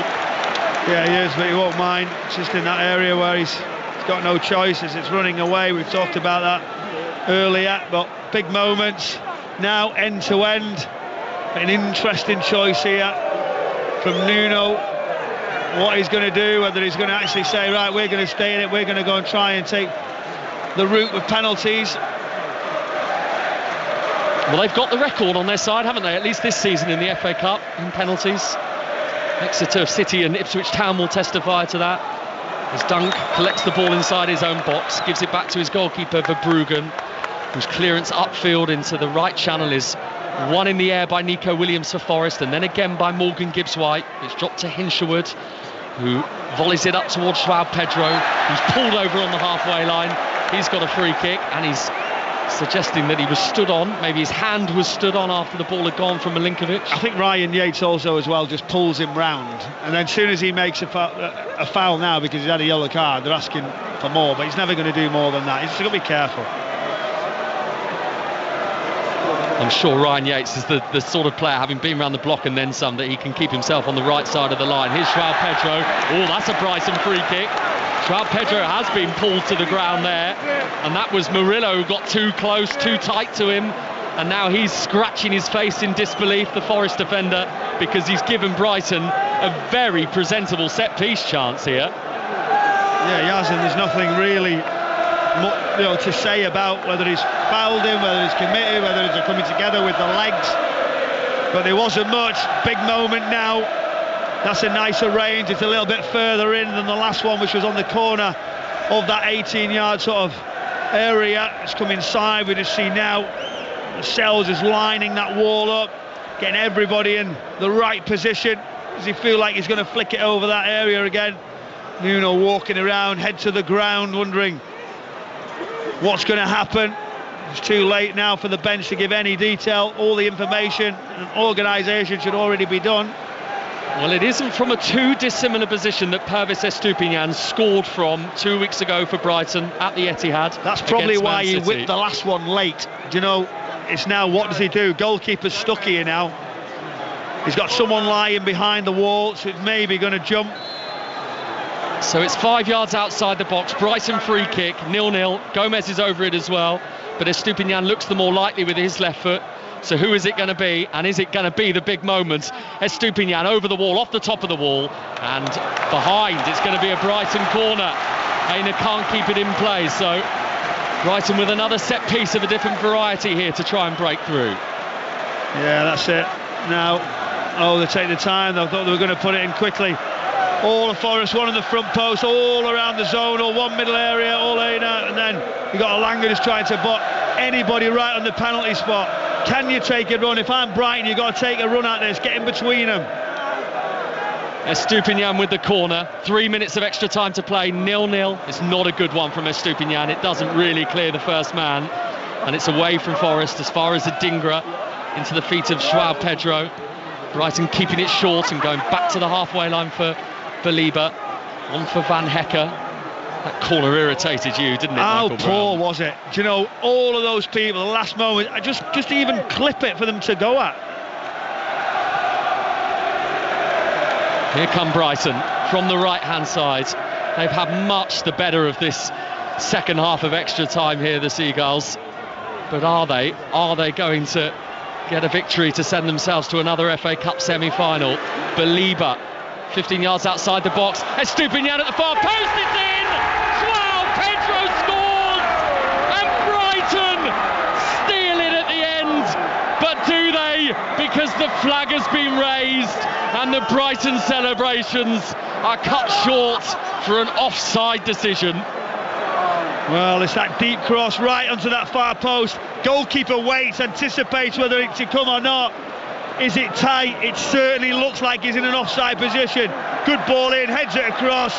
Pedro just pokes it in as the goalkeeper's bypassed because of that header. And you've got to be really clear and concise when you're making a decision as a goalkeeper. But he's the substitutions now, and this is very, very interesting when we're looking at penalty kicks. This is somebody you maybe would have said would have took one, is leaving the field. Yeah, Morgan Gibbs-White is not going to be one of Nottingham Forest penalty takers, if indeed that is the direction of travel, because he is coming off. And Morato, the 23-year-old, one of 4 Brazilians in this Nottingham Forest squad, is going to come on here. He's been asked actually to remove a necklace from his neck here by the 4th official, which isn't something you see too often at this level. Yeah, he's the one now, he's not letting him on. Well, Fabian Herzler is also there saying, wow, this could be get me on. He's not been allowed on yet. Morgan Gibbs-White is now out there complaining. Forest are playing with 10 men at the moment because Morato's not been allowed on the pitch here. So this is quite extraordinary. Believers kicking the ball forward. Is it lucky he's gone out of play? Blocked out of play. It's a Brighton throw. Now White will get a yellow card. Gibbs-White has been yellow carded for saying something to the fourth official, for complaining about the fact that Morato couldn't get on. He is now on, so it's back to 11 against 11. And Gibbs-White is having to be pulled away pretty much here from Thomas Bramall, the fourth official. It's a hard one, that. He's got a necklace on that he shouldn't have on. That's the point. It's crazy, isn't it, at this level, and the last seconds like this, it can cost you. Van Hecke's ball up to the edge of Brighton's Forest penalty area. Aina wins it, as Stupinian trying to find the energy in the legs. Didn't foul Jota Silva apparently, so Brighton will attack again, maybe for the last time in this game. João Pedro coming in from the left side, edge of the box, shoots right-footed and closed down by the many Forest players that were willing to get in his way right at the end. It's got so animated, people are going crazy right in front of us on the touchline, everybody forward, referee under pressure. He thought there was a foul, he decided to play on, big chance. We're in the 120th minute, crossed into the penalty area looking for João Pedro, picked up by Minte, tried to tee it off, legs are running dry for Yankuba Minte for sure. Aina's still got a bit of energy in him and his clearance has taken a deflection, and finally Forest clear it away with Ryan Yates. Actually, amongst the chaos, I haven't seen a board in terms of indicating how many minutes are going to be added on. Here we go, it's coming out now, I think, as João Pedro loses the ball inside his own half to Anderson. Anderson gets it forward, nearly got it to Elanga. Van Hecke clears it away, and we've got just 60 seconds left to play of this cup tie, or it's penalties at Brighton 0, Forest 0. Wow, can we see a late drama? Is someone going to get a chance? Get it in the area. João Pedro running again at Forest from this left-hand side. He's got away from Jota Silva. He's in the box. He's trying to find the room, João Pedro. He's teed it up. That was Gomez. I think he lost his footing. Morato pokes it away. Elanga just runs into Van Hecke. He's giving the ball straight back to Brighton here. Van Hecke out to the left-hand side. Minte, João Pedro, Van Hecke just outside Forest penalty area. Van Hecke trying to trick. Forest getting bodies in the way. It's all over. It is done and dusted, and it is going to be penalties to decide whether Brighton or Nottingham Forest will be going to a Wembley FA Cup semi-final. So for the third time in as many games in the FA Cup this season, Nottingham Forest are going to need an FA Cup penalty shootout. Michael Brown. Oh, I felt like it was heading that way from early into the second half, but we finally opened up just as it was too late in the game. We wanted to be a little bit more sort of risk-taking from the players. They didn't do that. I felt like they didn't want to make a mistake, but now going forward, who's going to have that sort of that edge? It was interesting that Gibbs-White didn't stay on the pitch, and obviously we know Forest have been there before, but there's a lot of tired legs. We see a lot of cramp. We've seen players really struggling just to walk back in towards that technical area. Now the staff have to play the part. They're going to come across, they're going to tell the goalkeepers will have already had the prep about who he's going to come up against, where the last penalties were, the amount now that goes into these situations. The players would have practiced them yesterday and all week into the training ground wherever possible because of obviously international duty. But now, what a moment. It's such obviously a difficult situation for the person who does go on and miss the penalty that costs your side, and that's always the difficulty as a player when you're walking forward, when you get that nervous tension, when you get that feeling running right throughout your body. Well, there's some penalty shootout numbers for you, because for Nottingham Forest they have only ever lost 3 of 16 penalty shootouts. They were in their first ever shootout against Airdrieonians in the now defunct Texaco Cup in 1970, against Bristol City in the Johnson's Paint Trophy quarter-finals in 2006, and then Newcastle, who beat them in this season's League Cup second rounds. And Brighton, of course, have lost each of their last 3 penalty shootouts, including that FA Cup semi-final to Manchester United a couple of years ago. See, it's not just the players, it's not just the staff. The commentators do the prep on all the penalties as well. Just got to have it up your sleeve. Detail, incredible. And on a day like this as well, I think it was one of those games, and you tell me otherwise, it was one of those games that always felt like we could be at this point. There's every chance of it, wasn't there? Especially when we looked and we realised what type of setup Forest we're going to have without playing, obviously, Hudson-Odoi or Langer. And then we were shocked, weren't we, on their first half performance, how they come and controlled the possession. Brighton then started better in the second half, but again, the goalkeeper's gone inside. Yeah, so what? So look what that's Matt Sells. Look what he's got as well. He's got in his hand, he's got a wrapped towel. What's in that? What are we seeing? Where's he gone? What's he gone on and seen? Yeah, so that's Matt Sells, the Nottingham Forest goalkeeper, who, as Michael Brown says, has made his way into the dressing room in the past 2 minutes. So clearly, one would imagine needed the toilet. He might have been given some detail. He might have looked at things. Do you know what? They'll have already seen the bulk of these. They'll have a list of everybody who's in the squad. They've already been planning all the teams. Everything's ready very, very quickly for them to see. And from there on, you know, they can even get a little sign from the bench. Do you know, to say we believe this player is now going to go, and they get the guide to where he should go, the goal. And what we do have here, of course, as well, are two top-class goalkeepers in this penalty shootout in Bart Verbruggen and Matt Sells, two keepers who have had tremendous seasons. Yeah, very good, very impressive. We've just seen that right at the end. Sells didn't have much to do, but it was a wonderful save, wasn't it, as he come across. That keeps you in the game, but you know, from now things happen. You just the regards to how you feel, how you step up, is the pressure hard, you know, how do you see it? What a moment now going forward for these clubs. Who's going to take it?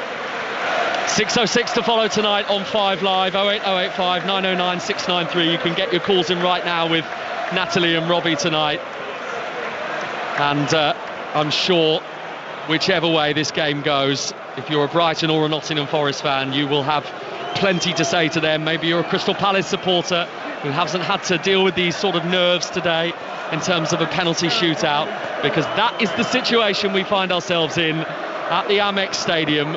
Brighton and Nottingham Forest, this all Premier League game, this second FA Cup quarter-final of the weekend, and we are going all the way to the very end tonight in East Sussex, and the penalties, I believe, are going to be taken in front of the goal in the north stand. So that is over to our left-hand side from our low commentary position here behind the dugouts at the Amex Stadium. And crucially, if this does play a part or not, that is going to be in front of the Brighton supporters rather than, had they been at the other end, with the Nottingham Forest fans behind the goal. Does it make a difference? I think it does. I think ideally you want to be going towards your home supporters. What is also interesting, before anyone knew what was happening, João Pedro went, right, I'm going to walk all the way down, I'm going to stand, I'm going to wait for the goalkeepers, I'm going to wait for the ball. I've got that confidence, fine. You don't often see that. You normally get everything in place and you see who's walking first. Has he been there too long? Is he cool enough? Is he confident enough? What will he do? Well, he stands poised with his arms on his hips, João Pedro. We've got a very late goal here against Fulham recently for Brighton to win the game, but we've gone very deep into this game. The first penalty kick then for João Pedro and for Brighton in this FA Cup quarter-final, and João Pedro stands poised, slow run up, right foot, beats the goalkeeper, great penalty. Sells goes to his right hand side. João Pedro's spot kick, too powerful for him. Exceptional. 3 steps back, 1 to the left, stood upright, and then stepped forward and then just swept it right across into that sort of left hand side, across the goalkeeper. He goes the right way, but it's too good, too strong, as he just goes over to his goalkeeper, wishing him all the best, and gives a little bit of a signal to the supporters, get behind us. So first up for Nottingham Forest, Elliot Anderson, the England under-21 international, the former Newcastle player, who of course recently would have seen his old team win that League Cup final against Liverpool. This is his opportunity, with loads of blue and white flags behind the goal being waved with real venom to try and put Anderson off. Here he comes, the Forest man, he scores, slides it into the corner, opposite side to the first one from João Pedro, equally convincing. Perfect so far, 1-1. Do you know what, you asked me, didn't you, whether it makes a difference into a particular set of supporters, but did you see that then? all the flags, all the scarves, all the reaction. Steps up, coolly just puts it in to the bottom corner. He tops it a bit, it wasn't clean, the connection, but he did enough. Nuno, the Forest manager, is in the dugout. He's sat, or he's almost not watching. Everybody else is on the touchline here. Brighton staff, Forest staff. He's not. He's been in the dugout. Now he's coming out to have a watch. So Brighton 1, Forest 1 in the shootout. Both have scored their penalties so far. It's Gruder next, the young German for Brighton. The left-footed man. Sells is bouncing around the Forest keeper on his line. He scores. He's completely perplexed Sells there, who wasn't sure which way he was going to go, and Gruder sent it low to Sells' right-hand side, and it's Brighton 2, Forest 1 in the spot kicks. He was so relaxed, wasn't he? He was so comfortable. See Sells going all crazy, putting his arm up, and he just waited for him to commit. Once that left foot stepped, coolly puts it in the other way, walks up to him, looks at him, says that's how you do it. Really, really top quality penalty. Callum Hudson-Odoi on the list for Nottingham Forest as their second penalty taker. Twice an FA Cup runner-up with Chelsea, Hudson-Odoi. He's had a remarkable season in what has been a remarkable campaign for this football club. 3 penalties have all been scored so far. This is number 4 and Forest number 2. Hudson-Odoi runs up right-footed, scores with the best penalty so far, high into the top corner. That is pure class from the spot from Hudson-Odoi, and in the shootout it's Brighton 2, Forest 2. That's a wonderful penalty. He waits, he just has a little look at him at that little shuffle, and then just puts it right into the roof of the net. He ain't stopping that, however close the goalkeeper thinks he's getting. Brilliant penalty all round. So 2 from 2 for both so far, and here comes one of Brighton's own. Jack Hinshelwood is next, and he stands and he takes a deep breath, Hinshelwood, and he hits it right-footed, and Sells saves it, who sprung to his left-hand side, the Forest keeper, and for the first time in this shootout there is a miss, and it's a Brighton miss. Hinshelwood denying the teenager, Sells denying the teenager Hinshelwood, and it is still Brighton 2, Forest 2, but Forest have got a penalty in hand now. Well, it's a good save. He didn't hit it really well. It was too close, that left foot. That's when we talk about pressure, things getting to you, and he didn't catch it with power. Yes, it was a decent save, but it was a long walk back for him. João Pedro went to console him, rightly so, looking after the young player. What a big moment now. He's played well, hasn't he, Williams? Yeah, Nico Williams, who scored the winning penalty in round 4 for Nottingham Forest in the shootout against Exeter City. He's their third penalty taker tonight, the Welshman. Here he comes with his right foot. Oh, he's put it over the top, Williams. It's a really bad penalty, and he laments himself, and Brighton's fans all around us celebrate, because the shootout is level again. It's still 2-2 after 3 penalties each. Well, he connects it well, doesn't he? But it's always rising. He goes for power, he goes to the top corner, and he just gets underneath it as it still keeps going. He'll be really disappointed as he just walks back, but he's got to hit the target. And this man had a chance to hit the target, didn't he, for Brighton in extra time. Diego Gomez, their new signing from Inter Miami. He won't have had too many pressurised moments like this in his young career. Last 2 penalties have been missed by Brighton and Forest. It's 2-2 after 3 penalties each, and Diego Gomez, to almost silence inside the Amex Stadium, runs up, and Sells has stopped that one as well. It was right at him from Gomez. He hardly had to move, the Forest keeper, and Brighton have now missed their last 2 spot kicks, and suddenly Forest are sniffing blood again. He's dancing all around Sells, he's dancing along, he's going right, he's going left, that left arm, he's almost just keeps going, where are you going? And he steps forward, doesn't he? Gomez, he goes for power, straight down the middle. The goalkeeper waits, stays strong, strong right hand, does enough, and that's what pressure now. Another moment, can Forest take the advantage? They couldn't do it last time with Nico Williams, but this is to give them the lead in the shootout with their 4th penalty. Nika Milenkovic, their big centre-half, he's got 4 Premier League goals this season. He has been a bit of a machine when it matters, but this is a bit different. Milenkovic, here he comes. calmly into the corner, and listen to the noise from the away fans, because Nottingham Forest are inches away now from an FA Cup semi-final. I thought he was going to go for power, the determination, that focus on his face, and he just hops and waits. I'm thinking, what's he doing? And he strokes it into the corner. It's calm, it just hits the bottom of the little finger of the goalkeeper. That's how close he got. But now, the moment for someone who knows this football club and what it means so much to these fans. Can he do it? I don't think he's one who you would say you would have expected to come with quality, with ease, to step up for a penalty, but here we go. The dependable Lewis Dunk on his 480th Brighton appearance, but he has to score, otherwise this game is over. Here comes Dunk, and he has scored. He's rolled it into the corner. Sells actually leapt quite high, and it ended up going under his body.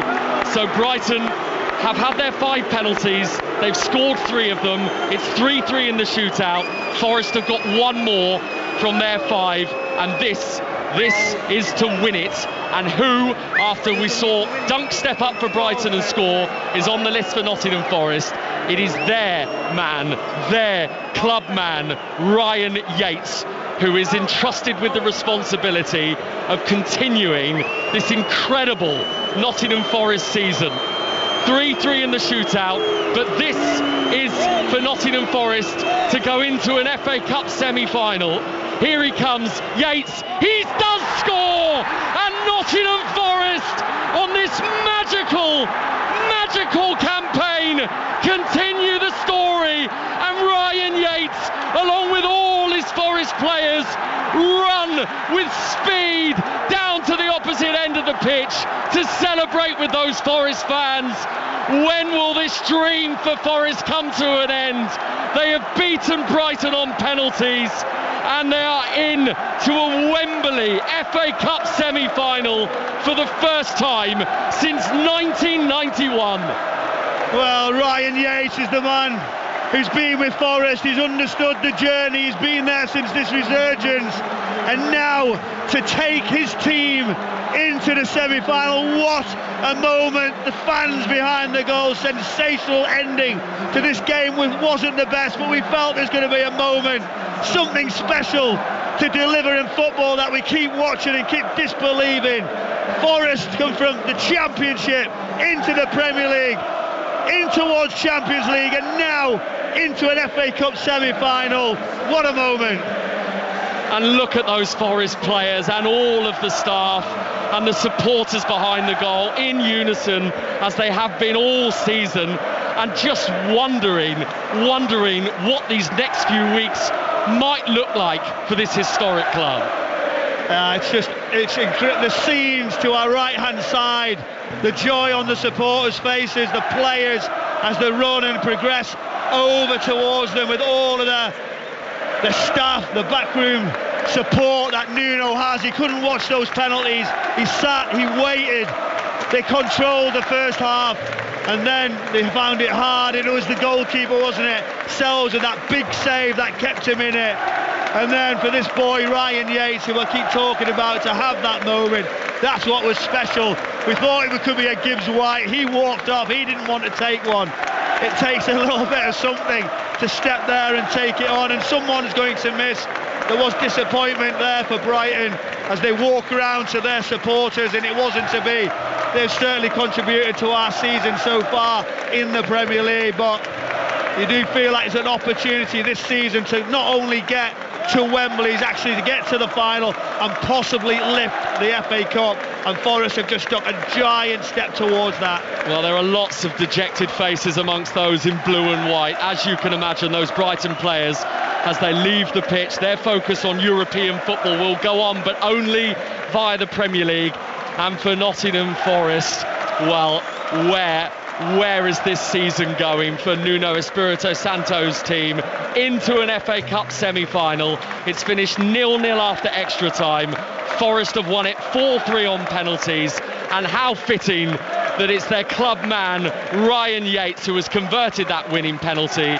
and they, with Crystal Palace, are the first 2 of the 4 confirmed FA Cup semi-finalists. We'll have Preston against Villa tomorrow on 5 Live from 1:30. We'll bring you updates of Bournemouth against Manchester City in the other FA Cup quarter-final that's taking place tomorrow.